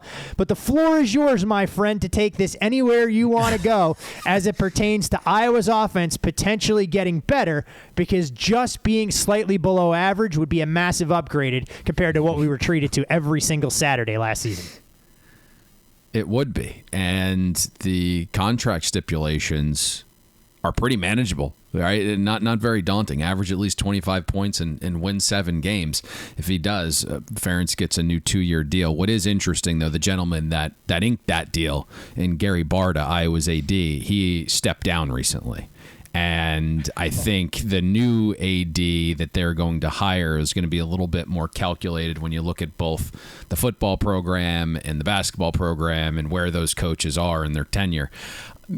In terms of, I think, our listeners know I've been higher on Cade McNamara than just about everyone, a little bit more down on J.J. McCarthy. So I thought McNamara was a big addition in the portal. He's already been voted team captain, and, people are raving about him. The guy just shows up at the facility pretty much every day at 4 a.m. So we know he's got the intangibles. And, he probably doesn't have the upside talent of a 5-star guy, and that's fine, but I think he's a clear talent upgrade over what Iowa's had. All right, Petrus and Padilla last year combined delivered a negative passing EPA. And Iowa's offense as a whole outside the top 100 in both passing success rate and explosive passing. And you look at Cade, the last time he had a full season in 2021 for Michigan, averaged 0.32 EPA per pass. So a massive upgrade there. Cade is quietly working his way back from a knee injury, and I think that's why 24/7 only gave him a 3-star transfer grade. Apparently, the word is that Cade played through a knee injury in 2021. Nothing really was done about it. Re-injured it in Game 3 against UConn. Somehow the Michigan doctors must have missed the severity, because Cade finally had surgery 2 months after the UConn game in November 2022 out in Los Angeles. Wasn't even around the team facility. So, Ferentz was quoted as saying in late April that Cade isn't full speed health-wise yet, so that's something to monitor in fall camp. O-line is a question mark. The unit graded out 126th in pass blocking, outside the top 100 in line yards created and havoc allowed. So it's impossible to be that bad again this season, especially if defenses have to respect the throw game a little bit more. I think your hope is like age, experience, and then more time in the weight room kind of propels Iowa's offensive line to horrific, from horrific to below average, which is kind of your line there, Todd. And you look at some of those starters last year, 4 or 5 were underclassmen. So, to me, if you're having like this conversation about all these guys returning and they were fifth-year seniors last year and they were being granted like a 6th year of eligibility, we're probably not calling for progression. But 4 of the 5 guys were true sophomores or freshmen. And then Iowa went and added a little experience in the portal with Dijon Parker and Rusty Faith, who they both think could contribute. The weapons, past Sam Laporta last season were pretty lackluster. I know Keegan Johnson and Arlen Bruce both transfer out. They were given 4-star transfer grades. They certainly didn't play to that level, but maybe it was just the offense that was holding them back. I think we know what Nico Reganey and Deontay Vines are at this point, but there's more talented players that I think need to emerge. You have Caleb Brown, was a top 80 prospect in the 2022 class, high 4-star receiver, leaves Ohio State for a chance to play a lot of snaps at Iowa. That's a huge get for the Hawkeyes a few weeks ago. He is the highest rated receiver in Iowa history. You have Jacob Bostic, who is a 3-star true freshman. He's 6'4", 185 pounds, was injured as a freshman. Kirk Ferentz has talked highly of him. Tight end room is really good with Luke Lachey and Eric All, who transferred in with McNamara from Michigan. So that's a really nice duo. I think when both are healthy, they're plus pass catchers. Then you have Caleb Johnson, the running back, who performed really well as a freshman. If you look at all running backs with at least 150 attempts, Caleb Johnson was 18th in elusiveness last year. 66% of Caleb's yards were after first contact. So your hope, again, right, year 2, better O-line production, defenses have to play a little bit more honest, that Caleb Johnson could really have a breakout. I think when you look at fall, the goal is to have more defined roles, a little bit more cohesion. If you've done some reading there, because of injuries along the O-line and defensive line and receiver, Iowa didn't do any 11-on-11 work in spring. So that's got to come together with all of these new pieces. And the hope is, right, it comes together pretty quickly on offense, because it's nice having, Utah State and Western Michigan 2 of the first 3 weeks.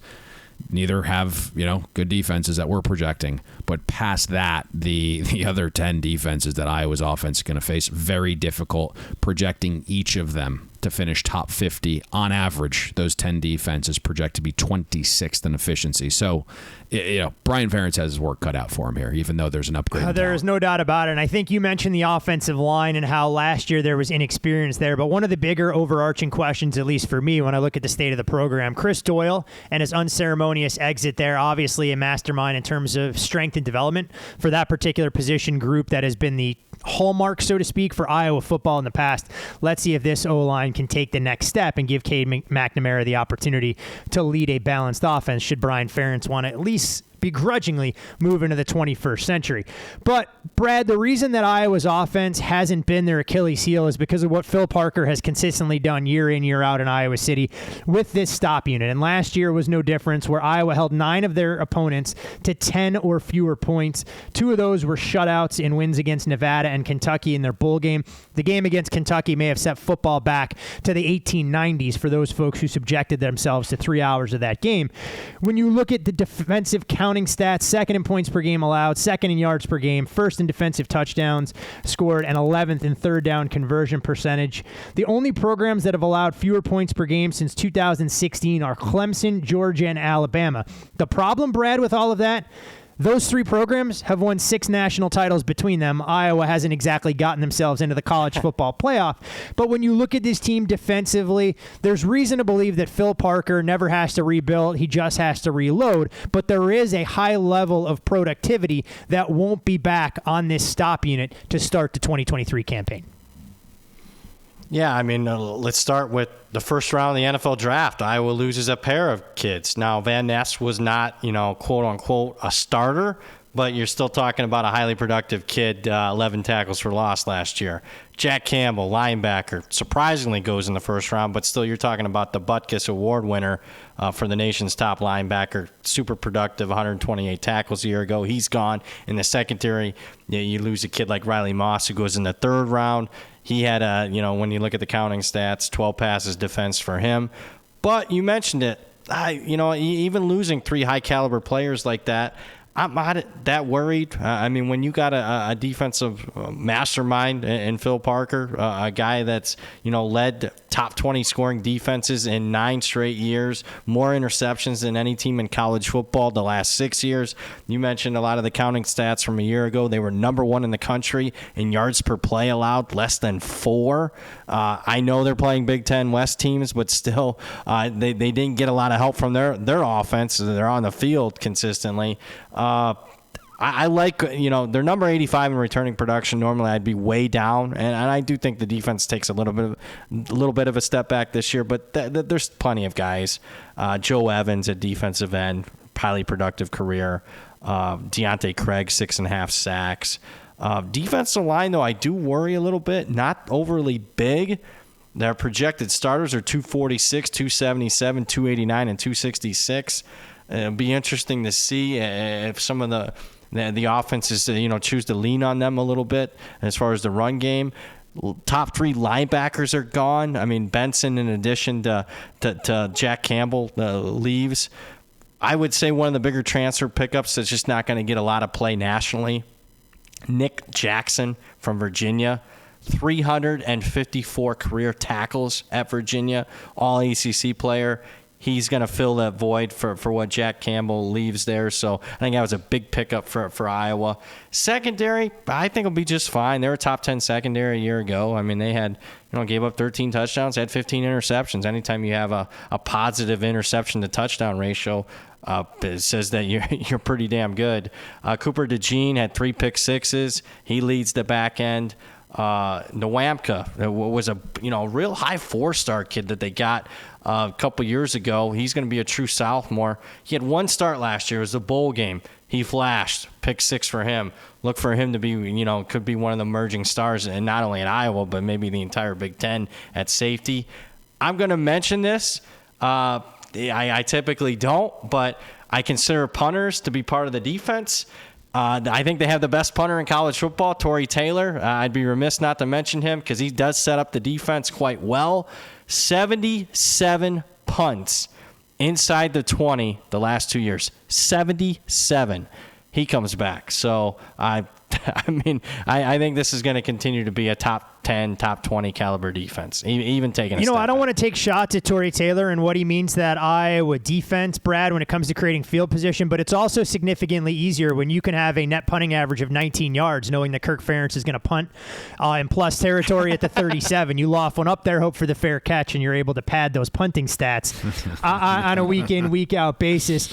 When we look at the schedule, Brad, for Iowa, at least on paper, there doesn't seem to be a number of games that they're going to be overwhelming underdogs in, but there does appear to be games that can go either way. No greater illustration of that than road contests in the first month of the season, where they'll go to Ames for the annual Cy-Hawk Showdown, and then 2 weeks later, they'll travel to Happy Valley to take on Penn State. When you look at the schedule, given some of the questions that Payne addressed offensively and some of the productivity they lose defensively, where do you fall in assessing their overall season outlook?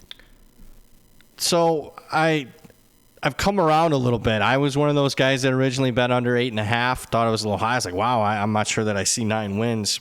With a lot of, surrounding the program, that being negative. Number one, the spring game was a mash unit. They really didn't have a televised spring game. McNamara wasn't 100%.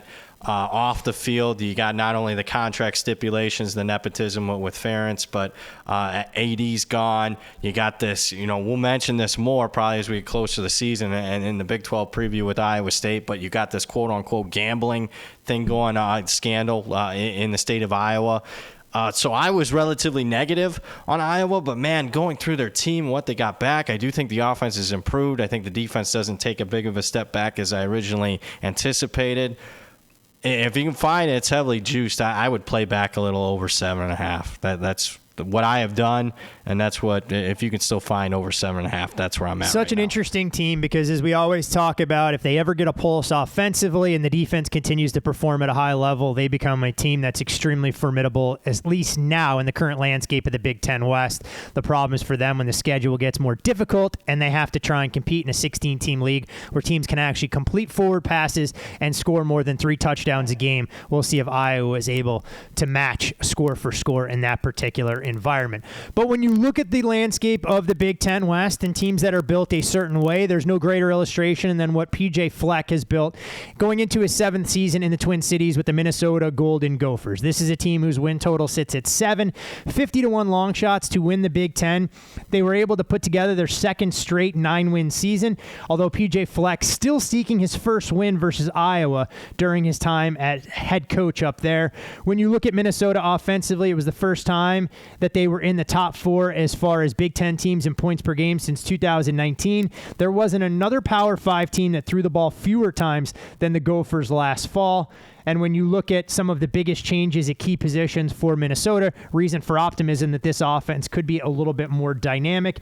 Defensively, though, I mean, this was a group that allowed only 13.8 points per game, which was good enough for 3rd in the Big Ten, 4th in the FBS. It should come with the caveat that pace of play obviously worked in the Golden Gophers' favor more often than not. Brad, when you look at this team offensively, we know they've adopted a run-first mentality. It was Mo Ibrahim right, Mo Ibrahim left for a majority of the last couple seasons, especially when he was out there healthy. But the offensive line appears to be a little bit more unsettled than what we've grown accustomed to in the past, but there is increased optimism in terms of what they have under center at starting quarterback and some of the guys that he may have on the outside to create slightly more balance. I'm going to start as far as the coaches. They got a pair of co-OCs, new ones, Matt Simon, Greg Harbaugh Jr., hired from within. Not shocked by that decision, considering PJ Fleck's past, but also I would argue a little underwhelming. The fact that they hired from within. You mentioned, I mean, they need more balance. I mean, the last 2 years, 70% and 71% run pass. I mean, that's triple option to 70+% when you're doing that. So I think you're going to see more balance just from personnel related. You mentioned the loss of a kid like Mo Ibrahim, the all-time leading rusher in the history of Minnesota football. And some of the, especially the interior linemen on the O-line, the center went in the 2nd round, one of the better centers in the country. I mean, 2nd round is a very high grade for a center. I like Kaliak-Manis. I think they got a jump start on this season and what they'll be at that position with him getting 5 starts at the end of last season. He's a big kid, 6'4", stronger arm than a Tanner Morgan. I mean, typically when you lose the all-time wins leader in program history, you would say, big drop-off. I don't think so. And let's be frank, this has been historically a position of weakness. No NFL draft pick at quarterback for Minnesota since 1972. No first-team All-Big Ten quarterback since 1961. Not saying Kaliak-Manis is going to end that drought and those long droughts, but I think he could be capable. Even losing Ibrahim, I think they're going to be capable at running back. They bring in Western Michigan. Sean Tyler has almost 3,000 career rushing yards. Zach Evans and Darius Taylor, very capable backups. Taylor was a 4-star kid. So I think they'll be okay at running back. What I'm more optimistic about the entire offense would be the wide receiver position, believe it or not. I mean, their leading wide receiver, Jackson, returns. Chris Ottman-Bell hopefully can come back 100% healthy from injury. But I really like a pair of transfers they brought in. Western Michigan transfer Corey Crooms has a ton of production in his career. The kid that really stood out in the spring game to me was this Charlotte transfer, this Elijah Spencer kid. 16.5 yards per catch a year ago, almost 1,000 yards.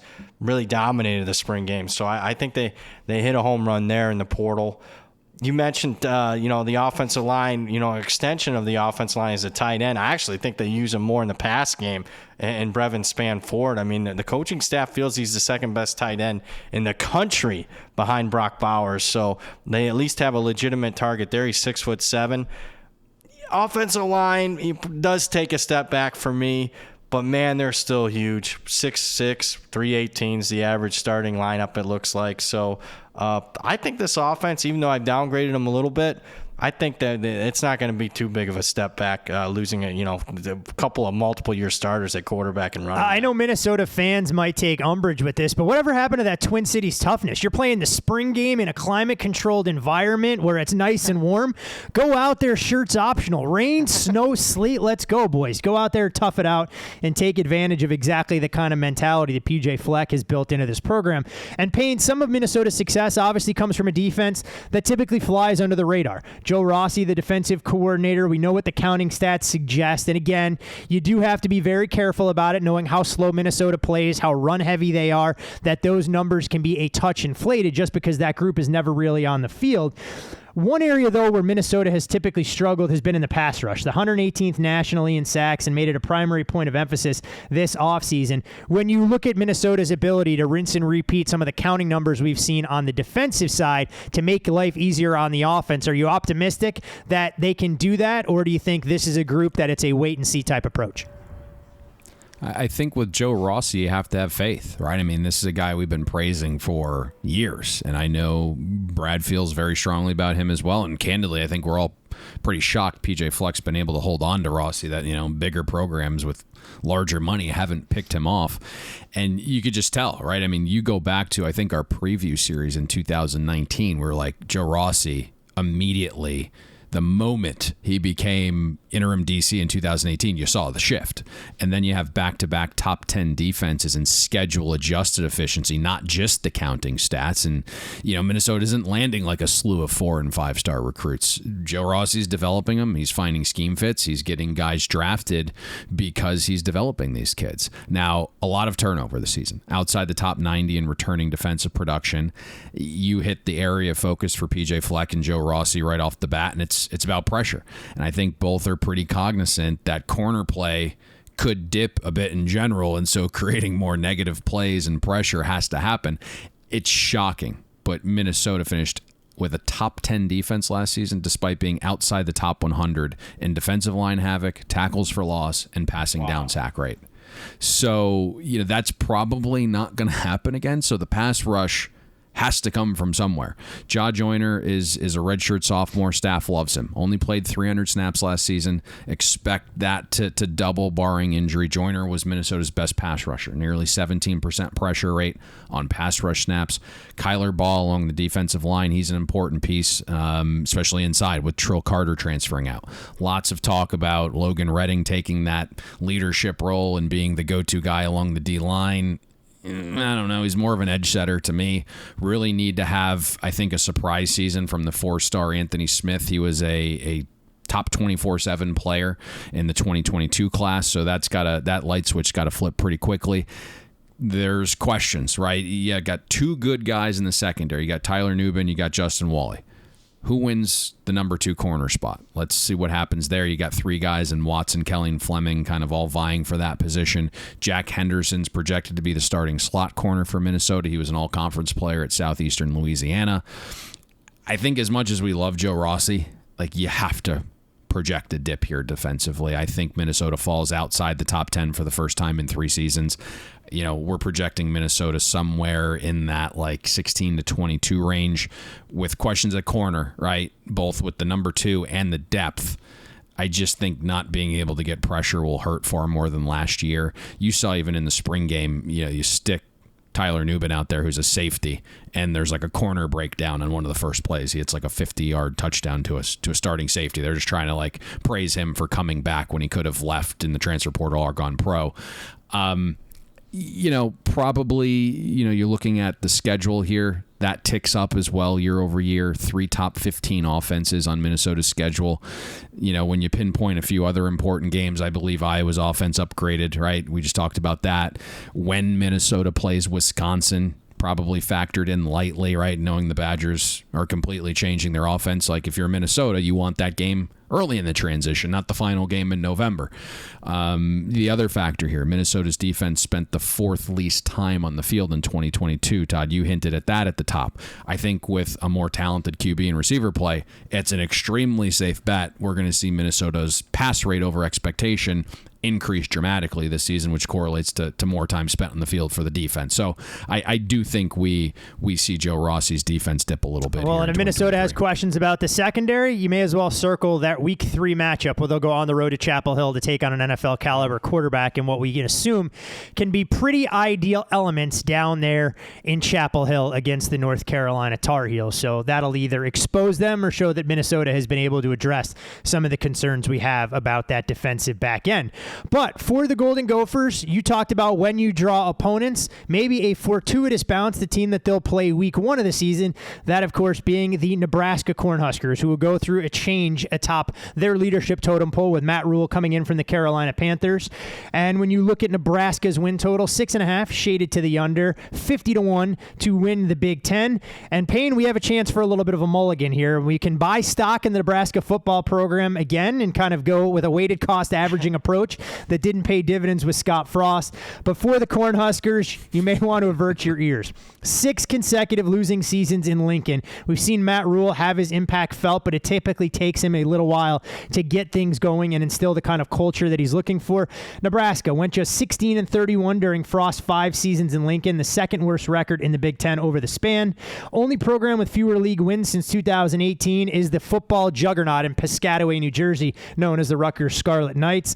And they were never able to exploit the opportunity of playing in an undermanned Big Ten West. Since the first year of the Big Ten West back in 2014, the Huskers are just 18-35 against divisional foes. In that 9-year span, Nebraska's had a winning record against only one team in the West, that being Illinois, 5-4 since 2014, albeit with 3 straight losses. And in each of the last 3 seasons, Nebraska has managed just 1 win against the West Division. I lay all of that out, Payne, to say, look, if we're going to take a glass half full approach, we have to believe if Matt Rule was able to turn around Temple and Baylor from what that program had become, folks in Lincoln should be somewhat excited. And if it's going to start with an offense, there are some unfamiliar faces under center, highlighted by a transfer quarterback in Jeff Sims. Yeah, I think long-term, Nebraska's in a good spot here because Matt Rule has been 100% turning these college programs around. And offensively, not the warmest welcome, I think, for Marcus Satterfield. A lot of question marks around that hire. But listen, I mean, him and Matt Rule spent time together at Temple, at Baylor, then again with the Carolina Panthers. And I know Satterfield fizzled as a head coach at Tennessee Tech, but spent the past 2 seasons as South Carolina's OC and quarterback coach. And I know a lot of the Gamecock fans were like ready to have him fired, but year 1, small progress. Last season, South Carolina improved from 82nd in schedule adjusted efficiency into the top 25. So I don't know what you were expecting, but I thought, Marcus Satterfield showed pretty well there. Matt Rule's talked about the changes that are going to happen on offense. Nebraska's going to huddle up this season. You're going to see a fullback a little bit more. Him and Satterfield want to be multiple with formations pre-snap, right? They're going to use 21, 11, and 12, but the end goal is the same, right? Be physical and run with pre-snap motion and then take calculated play action shots to the intermediate and deep areas of the field. Jeff Sims, the former Georgia Tech quarterback, performed well enough in spring that Casey Thompson transferred out. And Matt Rule, anytime you get a mic in front of him this offseason and he's talking about offense, he just keeps insinuating and saying that he wants a mobile quarterback, that picking up third downs you shouldn't is demoralizing to a defense, and forcing defenses to operate differently to account for, Sims' mobility is something that he wanted. And it's rare to have a guy that's 6'4", 225 and runs like a gazelle. I don't think that's ever been Jeff Sims' problem, right? Accuracy or the question marks, but I think you look at some of the data, he's improved each of the first 3 seasons there. He's approaching a 73% adjusted accuracy rate when Sims was kept clean. And, you start to question what was going on at Georgia Tech offensively. They were, having this massive transition from an option team to a spread it out pass first offense. And Jeff Sims, probably didn't get a ton of help there. We saw, the head coach was eventually fired. Offensive line has some options and there's returning experience, but I don't really know here. If you look at some of the metrics, they were good creating running lanes last year, top 20 in offensive line yards, but they struggled mightily in pass protection. Graded out 129th in pass blocking, outside the top 100 in passing down sack rate allowed. Rule did bring in 3 transfers, all with experience. Ben Scott, is slotted to start at center. If he can return to the 2021 form, I think, Ben Scott's a pretty nice anchor. And then you have Noah Lee at guard, was solid last season. But I think Nebraska needs, 3 other guys to just play better. Turner Cochran is a guy I think we've talked about every year. We've talked Nebraska football. He's like a 5-star lineman. He appears to be slotted into a starting role again, but boy, has he been horrific. Massive underachiever. Back-to-back seasons, Cochran is graded out with a 0 and a 13 pass block grade. Again, 60 is replacement level. And then you have Teddy Proshak, had a 38 pass block grade last season. Bryce Benhart has never been a plus blocker in 3 seasons as a starter. So the O-line needs some improvement. Weapons, I actually like a little bit more than most. The running back room doesn't necessarily have the production, but they have a lot of experience. Irving Jr. has battled some injuries, but he's flashed as a freshman. He's flashed all spring. Grant has progressed a little bit last season. It's more of a mental thing for him. And then you had Amir Johnson, who was really good in 2021. I think all 3 get burned. Pass catchers have experience. Billy Kemp, the Virginia transfer, he was the star of spring. He's small, but he's got speed and nice elusiveness. Marcus Washington transferred in from Texas last year, had his best season, graded out well above replacement level, now in year 5. You have veterans like, Xavier Betts and Josh Fleeks, but Malachi Coleman, a top 65 recruit in the 2023 class, he says he's confident that he's going to contribute as a true freshman. We're still waiting on Eric Gilbert's transfer waiver from the NCAA, but, former 5-star Georgia and LSU tight end. Hopefully, Gilbert gets some things figured out because the talent's plentiful. Spring game had a lot of offensive errors. Guys were out of positions, balls were on the ground, communication breakdowns, but new system, lots of new guys getting integrated. The schedule of defenses does Nebraska no favors, right? You have a couple confidence builders early with Colorado, NIU, and La Tech, but past that, average defensive efficiency projection of the remaining 9 defenses on Nebraska's schedule, 21st. So it's going to be tough sledding year 1, I think, for Nebraska's offense, unless Jeff Sims is just out of If it's an adjustment for this team offensively, we're curious to get your take, Brad, on what this group will look like on the defensive side of the ball. Obviously, it's going to take a lot to restore that black shirt legacy as far as the stop unit is concerned. Tony White will be the man tasked with the job. They bring in a new defensive coordinator from Syracuse and his 3-3-5 scheme. There are all sorts of questions about how that adapts to stopping some of the power running attacks that Nebraska is going to face on a week-in, week-out basis. As far as the Big Ten West is concerned, there are some players to like, but this very much feels like a transition year, especially when you're installing a brand new scheme in Lincoln. Yeah, so the black shirt defense feels like it's so long ago. Is that more of like a gray shirt, white shirt defense? It's been a while since they've been at the top of college football. I do like the hire. Tony White comes in from Syracuse, runs that 3-3-5 style. Obviously, there'll be a progression there in learning an entirely different scheme, but I really like him schematically. I thought he was one of the more underrated X's and O's defense coordinators in the country. Let's talk about the personnel. They do lose 3 of their better players. Mathis, kid that ended up getting drafted, a defensive end in the 6th round. Garrett Nelson had been one of their top players on the edge, outside linebacker for the last couple of seasons. He departs. That Hausman kid we talked on the Michigan preview, I think he's going to end up being, Michigan's probably 3rd best linebacker this year. He's a freshman a year ago, all Big Ten freshman type caliber. He was one of the top linebackers that entered the portal, so that's a big loss for Nebraska defensively. With that being said, I think they got some pieces to work with. Let's start with the defensive line. They impressed me in the spring game for all the fumbles, the ball on the ground, the offensive line issues and whatnot on the offense. I thought the defensive line was certainly more consistent in that game. I like a couple. I see the progression as far as the future goes. And it starts with a pair of edge players, the Princewell kid and Cameron Leinart. Both 4-star kids, going to play a lot of snaps. Both flashed in the spring game.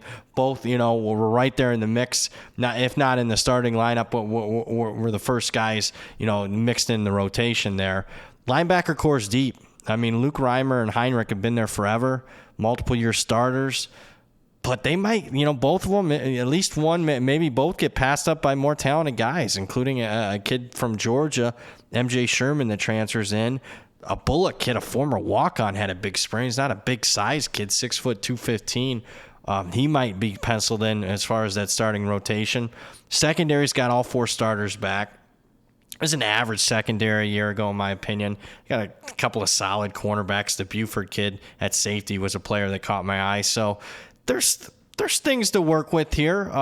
Look, when you saw what they were a year ago, especially defending the run, number 108 in the country.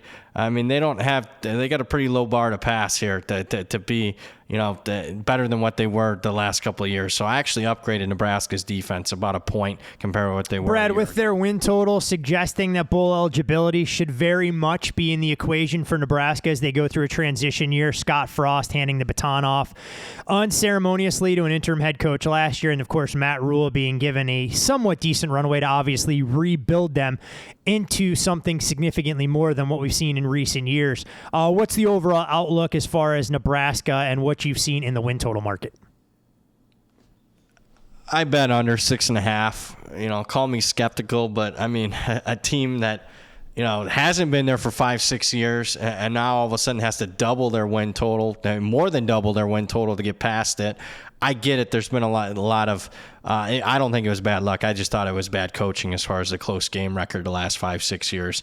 That'll get better, but even if it does get better, and let's just say they go 500 in close games, that requires a big leap of faith to get Nebraska to 7-5 this year with such different schemes on both offense and defense. And it's not like this isn't Nebraska from 20 years ago. I mean, when I mentioned a couple of 4-star edge players, I mean, they don't get a lot of 4 stars. I mean, this isn't, they got to put, a guy off the bench like in the 90s that's a 5-star defensive end.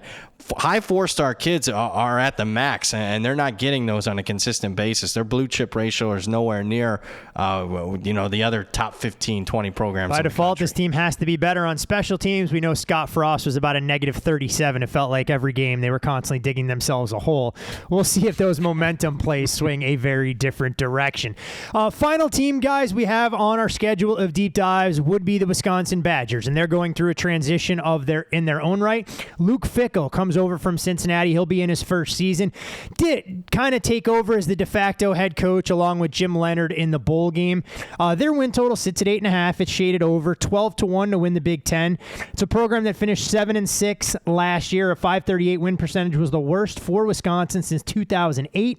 The first time with a losing record in conference play since 2008 season, as they started the season 3-4.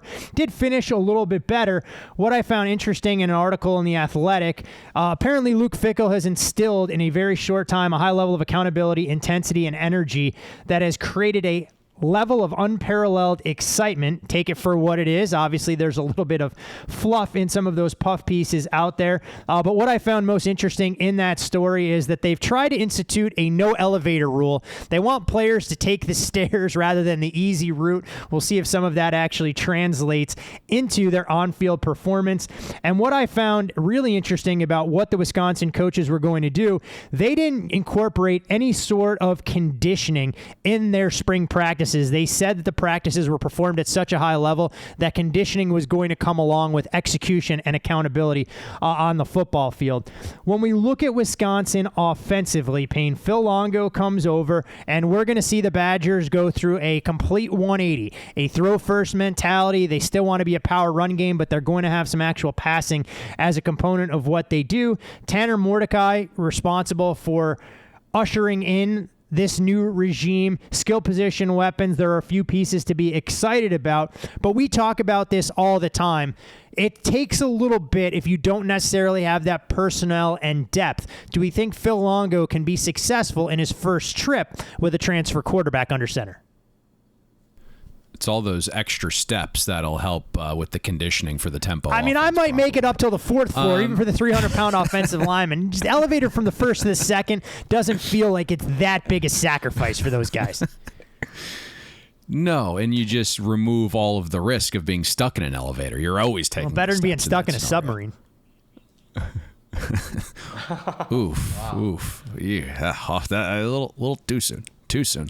Relative to, I don't even know how to fucking go after that. Jesus, criminy. Really? That's where you went. Sometimes you got to go where the waters take you. Oh, jeez. Bum. On that note, I'm out. I'm pulling a Costanza. I'm out. You boys are on your own. You didn't give up. You went to the second tier there. Yeah. Golly. So, Jesus. I watched this spring game multiple times. It was that bad. Relative to expectation, I think it was probably the worst spring game that I watched. And in the moment, I was ready to turn the Badgers into like this fade team. And some have, right? I think this total opened 9. We're down to 8.5. And then I just like, let me take a step back here and just kind of realize that there's this massive transition from a Paul Christ offensive philosophy of ground and pound to Phil Longo's chuck and duck. And you realize it's going to take some time. And I think it looks different in September than it did in April. And it will look different in late November compared to what it's going to look like in September. What's interesting is, we expected teams like Wisconsin to have an edge bullying the new teams from the Pac-12 and, using late season weather of the Midwest to their advantage. And Luke Fickell surprisingly makes the biggest choice from the moment he was hired and said, we need to score more points to keep up with the soon to be members of the Pac-12. And so, tempo, more passing, and he claims everything's going to remain as physical as it once was. We'll see. Phil Longo, to his credit, had a great 4-year run at UNC. Now, the guy is an absolute maniac, but can't argue with the results. His offense never finished worse than 25th, and then the last 3 seasons, UNC averaged out around 11th in schedule-adjusted efficiency. Now, he did have 2 NFL quarterbacks pulling the trigger. Tanner Mordecai is not that. He is from a spread pass-first SMU offense. By all reports, Mordecai was good in spring. The lone exception was the spring game where he threw 4 picks and there was some intermittent weather. And I think Mordecai's kind of the wild card here. We know he can chuck it. Graded out 13th best passer among qualifiers in 2021. Took a step back in 2022. Kind of feels mental for him, right? He's learning a new system. He's kind of building confidence internally, knowing that he can play at the P5 level, something he wasn't really able to do at Oklahoma. So there is a little bit of a mental hurdle there. The best weapon on the team is at running back with Braylon Allen. You have experience in Ches Malusi. That's a great 1-2 punch. Both supposedly are going to be more involved in the pass game. I'm interested to see how the O-line looks in fall camp because Wisconsin's also changing its blocking scheme. And there's lots of holdovers from the prior regime. Jack Nelson at left tackle was great in pass protection last season. I think he's got a chance to be a pretty high draft pick in 24. You have Tanner Bordellini, damn good left guard, played center in spring after an injury to Jake Renfro, who followed Fickell from Cincinnati. I think ideally Renfro, if he's healthy, he's your starter at center. He was an all-AAC lineman in 2021 for the Bearcats. Then you have Michael Fortney, who's projected to start at right guard after taking his name out of the transfer portal. He had a great spring. You have Riley Mahoman at 6'8", 315-pound right tackle. Battled injuries last season. The staff believes he's going to have a big bounce-back year. The O-line still has some dudes. It's just a matter of how they handled the new blocking scheme. So that's something to really just kind of keep an eye on. Pass-catching depth is apparent here, something that I don't think we've ever said with Wisconsin in recent years. Receivers coach Mike Brown said he wants at least a 6-man rotation. Decay, the leader, he had a big 2022 season, operates mostly out of the slot, averaged 2.3 yards per route run. Longo brings in the transfer receiver, CJ Williams from USC. He was a top 65 recruit in the 2022 class. You still have guys like Skylar Bell, and you bring in Will Pauling, you have Bryson Green, you have Keontae Lewis. Clay Cundiff, who I like, is a pure pass-catching tight end. Don't ask him to block, but averaged 2.3 yards per route run last season. The schedule isn't death either, right? Especially early when you're undergoing this offensive transition. You get Buffalo, a defense we're projecting outside the top 90, Georgia Southern outside the top 100, Washington State is going to decline, returns only 5 starters, and then Big Ten play starts with Purdue and Rutgers, and then Wisconsin avoids a Michigan defense. And we're projecting Illinois to take a step back defensively, along with Indiana and Minnesota. So the schedule isn't all that daunting defensively when you look at a transition offensively that's going to happen here. And I think this is a team that you just have to watch and pay close attention to game early on in the season if you're seeing that progression to what they can be as the schedule gets a little bit tougher down the stretch. Well, you mentioned defensively, and obviously Luke Fickell, that's where his fingerprints were all over some of the Cincinnati programs as he built them into a perennial power in the American Athletic Conference. He brings over Mike Tressel as the defensive coordinator, and they want to try and combine some of the things that Jim Leonard did schematically with a 3-3-5 defense. And they talked about maturation. They talked about the learning curve and everything else that this group is going to have to try and do to get where they want to be week in, week out. Brad, last year, Wisconsin, a little bit uncharacteristic on a variety of fronts, but defensively, there are still reasons to be excited when it comes to playmakers and a returning level of production that should allow them to compete, especially with a schedule that may not be as daunting, especially early on, as what they would encounter if they were taking on some of those perennial powers as far as Big Ten standards were concerned. Yeah, let's start with the hire on the defensive side of the ball. I like the hire in Tressel, bringing him over from Cincinnati. He's got plenty of experience at the Big Ten level. He was a defense coordinator at Michigan State for 5 years. So I like that aspect. I also like when I know it's a new system, but I just like the overall experience level compared to what they were a year ago. I mean, you were a very inexperienced defense a year ago, even though they finished top 20 in scoring, top 10 in total defense. This year, 8 starters back instead of 3 a year ago. So much more experience. With that being said, they do lose 2 or 3 of their top guys, especially in that front 7. The Benton kid at nose tackle went in the second round. If you watched Wisconsin football, he was a space eater, productive kid for a couple of years, really showed on tape. Herbig was their best pass rusher, 11 sacks. And that would be one of my biggest concerns is where is that pass rush going to come from this year? Do they have that outside linebacker, defensive end, edge guy that they've had the last 4 or 5 years, highly productive? They went out and got a couple of transfers, including a Temple kid that was a good pass rush specialist in Barner. When you look at the interior, Rodis Johnson, James Thompson, solid kids, but not as good as that Benton kid at nose tackle. Inside linebackers, I think, are the strength. The Jordan Turner and Jong Meta. I'll try my best with the pronunciation there. I actually think they could use, him as far as a pass rusher up the middle. I mean, I'll get advanced. I'll put my Payne cap on here. And Jong Meta last year, a 23.9% win rate on pass rushing attempts, pass rushing snaps per PFF last year. That was tied with Herbig for the team lead. So maybe they utilize him more a little bit, maybe, and they move him around. Secondary's okay. I would say if there was one kid that really flashed and took advantage of the offensive inefficiencies in the spring game, it was Hallman on the cornerback. Had not 1, not 2, but 3 interceptions in the spring game.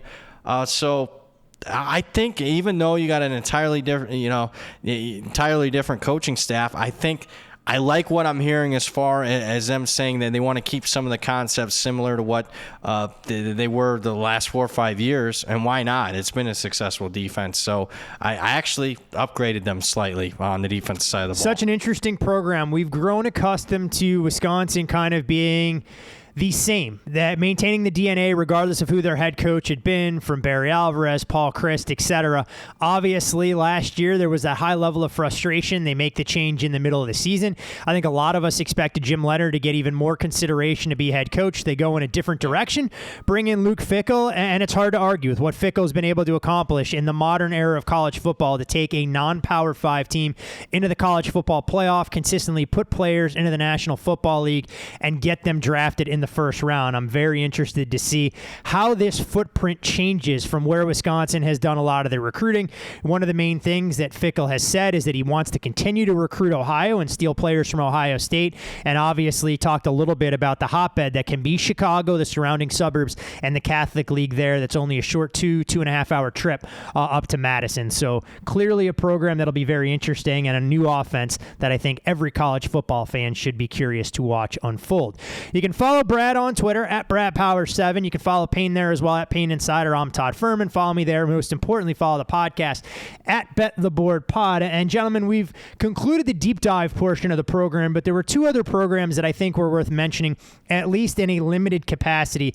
That being Maryland and Northwestern for very different reasons. So we can start with Maryland in the East, who sees their win total at 6.5, heavily juiced over the total. Long shots, obviously, to win the conference at 125-1. But when you look at Mike Mike Locksley and what he's been able to accomplish, he's clearly made progress in College Park, had his deal extended until 2027, and he's given them at least a floor that they can live up to, something that they didn't see at the Snake Pit for all those years after Ralph Friedgen was dismissed. 8 wins a season ago were the most in a campaign since 2010. They've won 15 games over the last 2 seasons, where they won 14 the prior 4 years. They were able to compete with the big boys, coming up just short against Michigan and Ohio State, losing to Michigan by 7 and Ohio State by 13. Transfer portal, they bring in a couple of players there. Some familiar names as far as offensive coordinator is concerned. I'm not quite sure how these will work out with Josh Gaddis and Kevin Sumlin doing all of that, but you do have returning production in Talia Tagovailoa under center, who finished second team All Big Ten last year and does have 50-plus touchdown passes and more than 8,000 yards to his credit. But they're also replacing a ton of production on their offensive line. You lose a lot as far as the receiving core is concerned, but there's reason to be excited with Ja'Shawn Jones, who leads the receiver room, and Roman Hemby, a home run waiting to happen in the backfield. Defensively, this was a group ranked in the 40s, a massive improvement, having been ranked outside the top 100 in 2021, but they still struggled in conference playing, allowing over 25 points per game, in those matchups. And while there are players to be excited about, look, the schedule is what I think makes Maryland very intriguing. A soft landing spot early in the year with 3 non-conference games that they'll be heavy favorites in. A winnable road game at Michigan State to start things off. Home against Indiana. There's a very realistic chance that if things break the right way, this is a Terps team that could be 5-0 before the calendar even flips to October. Real quick, Payne, from your take, I feel like we've talked about Maryland over the last couple of years, about all their tantalizing potential offensively. How does Talia Tagovailoa grade out for you? He's been fantastic. I mean, you just look at something like counting stats. He's the program's all-time leading passer virtually in every single statistical category, and he is the straw that stirs the drink. What was interesting to me, though, is I thought last year was a disappointing year offensively. You look at where they were in 2021, it was a top 25 offense. Last year, outside the top 50.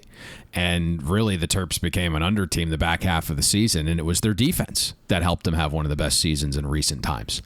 You saw Mike Locksley kind of understood what was going on there, so he made changes at OC, brought in both Josh Gaddis and Kevin Sumlin as co-OCs. Not the best start out of the gate in the spring game. I don't know if I know Brad saw it, but Mike Locksley said his offense was like watching paint dry before offering play calling duties to Elise Menaker of the Big Ten Network during the field interview in the second quarter of the spring game. My feeling on Josh Gaddis is well known. Let's see if he's self-scouted and uses last year as an opportunity to grow. Baby Tua, you just look at him. I think he's going to have more weapons, as crazy as that's going to sound, right? You got big names last year in the receiver room with Demas and Jarrett and Copeland, but they underperformed. And you look at the receiver group this year, I think there's far more potential. You mentioned Ja'Shawn Jones, the leading receiver. He's back. But the staff can't stop raving about Octavian Smith and his explosiveness. And then Maryland went out and landed a top 10 portal receiver in Caden Prather, was a huge get, 4-star kid. And then Tyrese Chambers from FIU received a 4-star transfer grade as well. Both tight ends popped in the spring game with Corey Dyches and Preston Howard. So you like those 2 pass catchers as well. You mentioned Hemby. I think he's going to continue to improve. Had over 1,300 rushing and receiving yards last season, forced a missed tackle in nearly 20% of carries. The biggest question by far is the play calling and the O-line. And I think the latter is something pretty familiar to Maryland fans. 4 of 5 starters are gone along the O-line. Now, the unit couldn't pass protect last season. They allowed a ton of havoc, so I don't know how crippling that could be. DJ Glaze is the best of the group. He's been a really good pass protector his first 3 seasons at Maryland, but now he's making the move from right tackle to left. You have Gottlieb Ayedza from Frostburg State, right in Maryland, was a 4-star tackle transfer. He's going to start at right tackle. And then the interior line, I think, is probably the question mark. Arik Harris looks like the anchor at center, played over 600 snaps last season, lost his job. Over 600 snaps in 2021, lost his job last year. But I think, he played limited snaps last year, showed improvement. The staff also sees a ton of potential in Colton Deary. So that's going to be, I think, a camp battle that kind of sorts itself out. You have Moran at left guard in year 4, well below replacement level last season. Corey Bullock transfers in from NC Central, a 3-star guard. Looks like he could be the guy there. And then at the beginning of June, they went out, got Kevin Kalanji. He was added to the O-line room. He was the 13th best tackle prospect from the JUCO level. So for me, I think, the market, and we won't sugarcoat this, Brad, is responsible for Maryland, and it very much, to your point, Todd, is about the schedule. I think the weapons are upgraded, and the defense was a pleasant surprise. And so, you have the cupcake schedule, and I think that's why there's been some favoritism for Maryland. Now it's 7.5. I think the conversation's Brad, a little Payne different. mentions the schedule, and I'll admit these are teams that I oftentimes struggle with because they can get out of the gates absolutely white hot with that favorable non-conference schedule. 2 very manageable conference games. We can throw out the game at Ohio State. They go in there and win. They're obviously going over their win total October 7th, but you go through the remaining schedule over the final 6 games. 2 of the 3 games at home, they're going to have their hands full against Penn State and Michigan. Their most winnable games all on the road at Northwestern, at Nebraska, at Rutgers. What do you look at as far as Maryland's schedule and the way they can navigate through this? Well, similar to how you broke it down. I mean, I think they get off to a hot start. That really is good because I thought the offensive line is a major question mark. They can grow some confidence there. But I guess, you got to go by numbers, and while there's not a lot of layups in the back half of the schedule, I think his team's very capable of maybe pulling an upset. They were damn close to pulling an upset against, the likes of Ohio State and Michigan a year ago. I am part of the over 6.5 love on this Maryland team, and I'll just say, watching spring games, this is a program that has more high-end talent than your Wisconsins, your Iowas, your Minnesotas from the Big Ten West. Now, there's more variance that goes along with that, in my opinion, but my goodness, I like a lot of the weapons here. And Tunga Vailoa coming back for yet another year, I think they can flirt with even topping last year. The nice part about having Kevin Sumlin as a co-offensive coordinator, you can keep him sidelined during the month of November because I don't think you want him anywhere near a football program that needs to win games as the calendar cools down, given what we've seen him accomplish in the past. But all kidding aside, this is a team that definitely has some high-end talent and stability at quarterback, which can go a long way, which provides... You get in a fight with the lady friend last night? There's no fight. What's going on with you?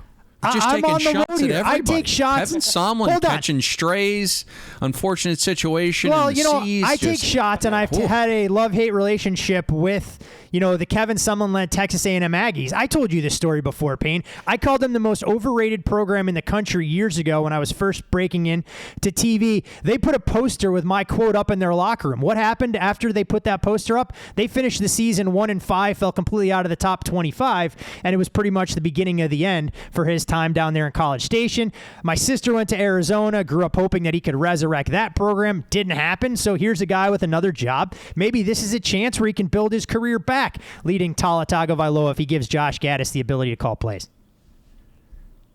Oh, God. We're going to have to somehow figure out how to get Sumlin and the Arkansas basketball coach in the same bar as Todd from Boston. Look, if we can mend fences with him. Sumlin's been known to. We can get the must bus up there, although they'll be in the heart of non-conference play during the month of December. But from a Maryland team who bowl eligibility should be the absolute floor to a team who gets bowl eligible, they may be doing backflips along Lakeshore Drive in the Chicagoland area. The Northwestern Wildcats have really fallen on hard times, and their win total sits at 3.5. I'm not even going to share their odds to win the conference because it sure as hell ain't going to happen. They've obviously become a program that's lost their identity. Bottomed out last year with the worst season since 1989. Smacked Nebraska in their opener. A lot of us were optimistic that they were going to turn things around, and that was more Nebraska ineptitude than anything else. They go on to lose 11 straight, finish the bottom of the division for the third time in 4 seasons, tied for the fewest wins in the conference since 2019.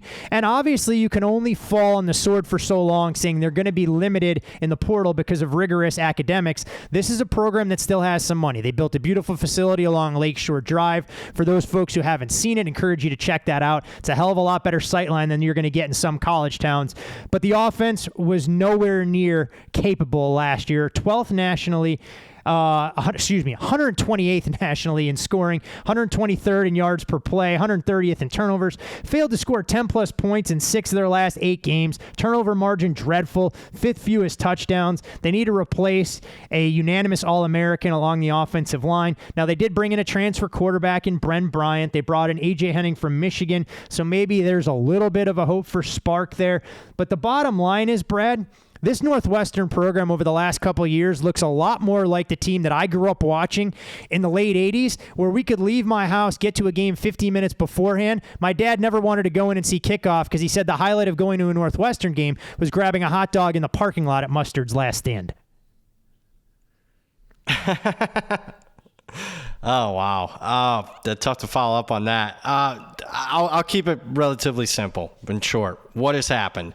I think, big picture, keep in mind Fitzgerald had a couple of really long-time OCs and DCs that have recently left in the last few years, and both of the hires he made at OC and DC have failed miserably. OC's still there. DC he had to replace. Brings in the North Dakota State defense corner this year. That's probably an upgrade, but did a poor job there with 2 important hires on the offense and defensive sides of the ball.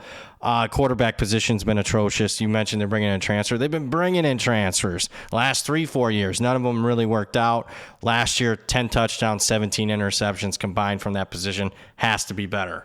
I thought, though, when breaking down what's went wrong with the program, I thought the quote in the Athlon's preview this year from an opposing anonymous coach pretty much summed it up.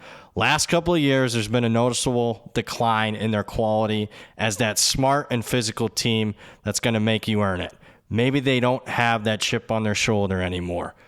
So further along with that, you talk about the chip on their shoulder. I would argue Fitzgerald's had a chip on his shoulder most of his career, whether it's playing career or coaching career. This is the guy that was one of the main catalysts for the Purple to Pasadena in the 90s when he's a 2-time All-American, 2-time winner of the Nagurski Award winner, the only 2-time winner of that. And then he gets the coach, he's going to be in line to be the coach, tragedy, and he gets the job 5-6 years, prior to him expecting it. He does a decent job. They constantly, if they're down 1 year, they bounce back. Haven't seen that the last couple of years. And you mentioned the facility. He's been fighting, clawing, and scratching his whole career, and then all of a sudden they get this $260 million beautiful facility. It's one of the best in all of college football. And, you've had that chip on your shoulder your whole life, and then all of a sudden you kind of make it. And I know they build it as, hey, this is going to help our student athletes and even further develop them, even further what we've been able to do the last 10, 15 years. But it kind of reminds me of, you see this in just life in general. The guy that has his chip on his shoulder his whole life in his 30s and 40s, and all of a sudden he catches a break, and then he takes a look at himself in the mirror after a couple of years. He's old, fat, content. That's what Fitzgerald kind of reminds me of. So there's a shot. It almost feels like there's the collective exhale, which is ironic given his flirtations with potentially making the move from his alma mater to the NFL and being one of the hottest coaching there's no doubt about it. I feel like that ship has sailed, and it's now on him to turn this program around, and whether it's getting to 4 wins this year and then building towards bowl eligibility in the future, clearly this is a team that has no identity, and it'll be very interesting to watch. Payne, I'm not going to make you comment because I know Northwestern wasn't on your radar or list, but I wanted to pay homage to one of our most loyal, longtime listeners of the Bet the Board podcast who won't get a mention of Northwestern the remainder of the season unless they completely shock the world and play meaningful football into October and November. Well, this is what's going to happen, is Ryan's going to hear that we're talking Northwestern football, and he's going to give you the credit.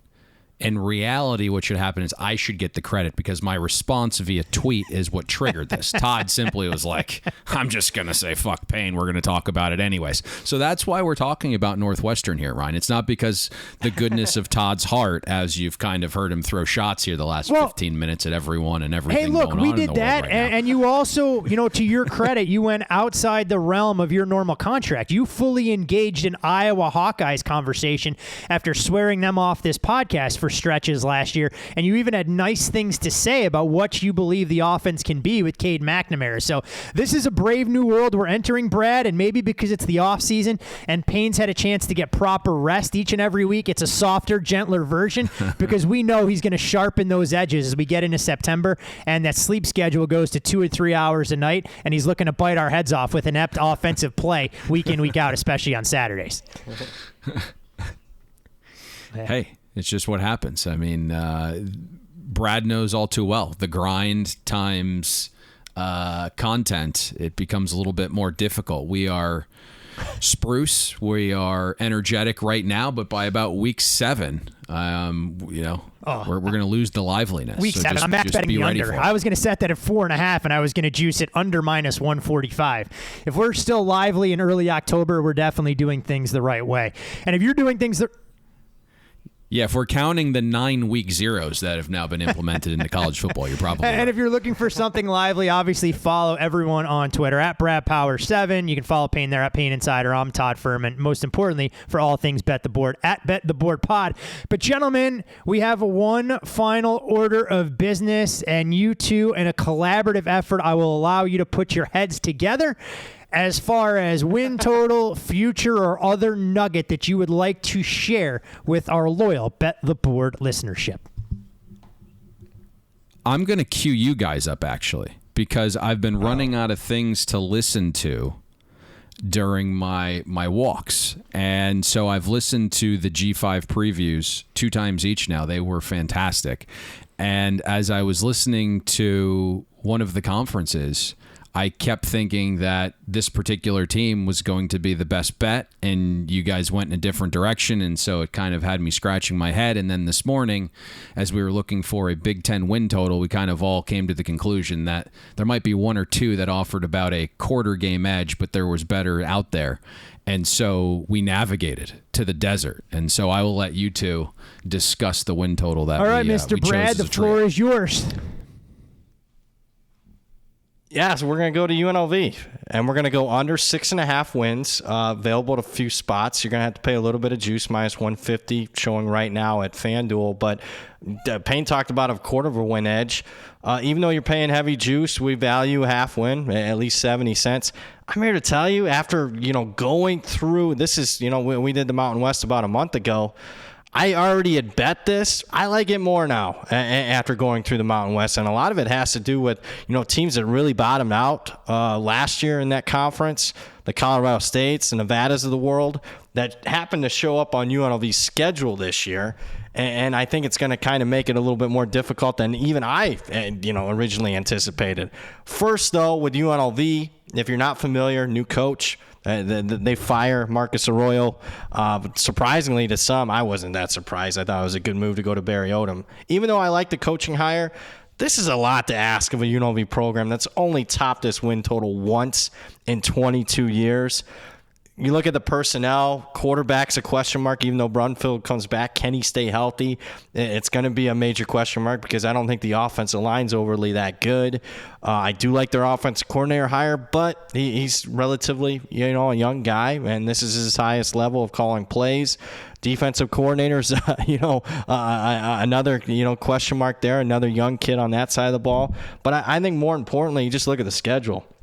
After they open up with an FCS opponent, Bryant, I mean, there's not a lot of slam dunk wins for a team that's, got a win total of 6.5. Michigan, loss. Vanderbilt, going to be an underdog, even though that game's at home. At UTEP, that'll be an underdog role for UNLV in that game. Hawaii, if you're not familiar with Hawaii, this is a program. Hawaii treats the UNLV game like a rivalry game. I know their fan base does. They'll bring in 5,000-10,000 fans to this UNLV stadium. So it's not a typical home game for UNLV. Nevada's better. Colorado State's better. Fresno State on the road, significant underdog there. Wyoming's still better. At Air Force. I mean, where are the surefire wins on the schedule? I mean, some of the weaker teams that they play in the Mountain West are on the road, Nevada and New Mexico. I made this, originally I was in more in the 6 range. Now, after redoing it and really diving into these teams from, position by position, what I do in the summer, I got this win total of 5.5, so I think we got a significant edge here. Let's go under 6.5. And people wondering how we connect the FanDuel. dots. Look, we make the rules here around trying to identify an edge, and if you're trying to play 6 degrees of separation, UNLV travels to Big Ten country. So there you go. You have it. That's why we're going UNLV under 6.5 wins. Lay the price. This is a team who'll be lucky to get to bowl eligibility. All right, gentlemen. Also available at all MGM shops, correct? At that price as well. MGM. Anything else, gentlemen, you'd like to add? Because we get to do this again same time next week and dive into your favorite conference amongst the Power 5 Pantheon, Payne, with the Pac-12. All right, boys. We're closing up shop. We've done enough damage. Encourage all of you, our loyal listeners, if you haven't listened to all of those Group 5 previews that Brad and I did, go back. They're all timestamped. You can listen to a team here, a team there. The same can be said about our in-depth dives for the ACC and the Big Ten that we just completed here for you today. 3 Power 5 conferences still to go and plenty of ground to cover in the college football world. Tell your friends, tell your family, tell your coworkers, tell everybody. Download, rate, review, subscribe. Bet the board. Most importantly, your most actionable takeaway from this, UNLV under 6.5 wins, and come late November, we'll see all of you at the window. Thanks for listening to Bet the Board. You can catch Todd and Payne every Monday, Wednesday, and Thursday during football season, breaking down the biggest NFL and college football games. And to make sure you don't miss any free best bets, subscribe to Bet the Board on iTunes, Google Play, Spotify, or wherever you listen to podcasts.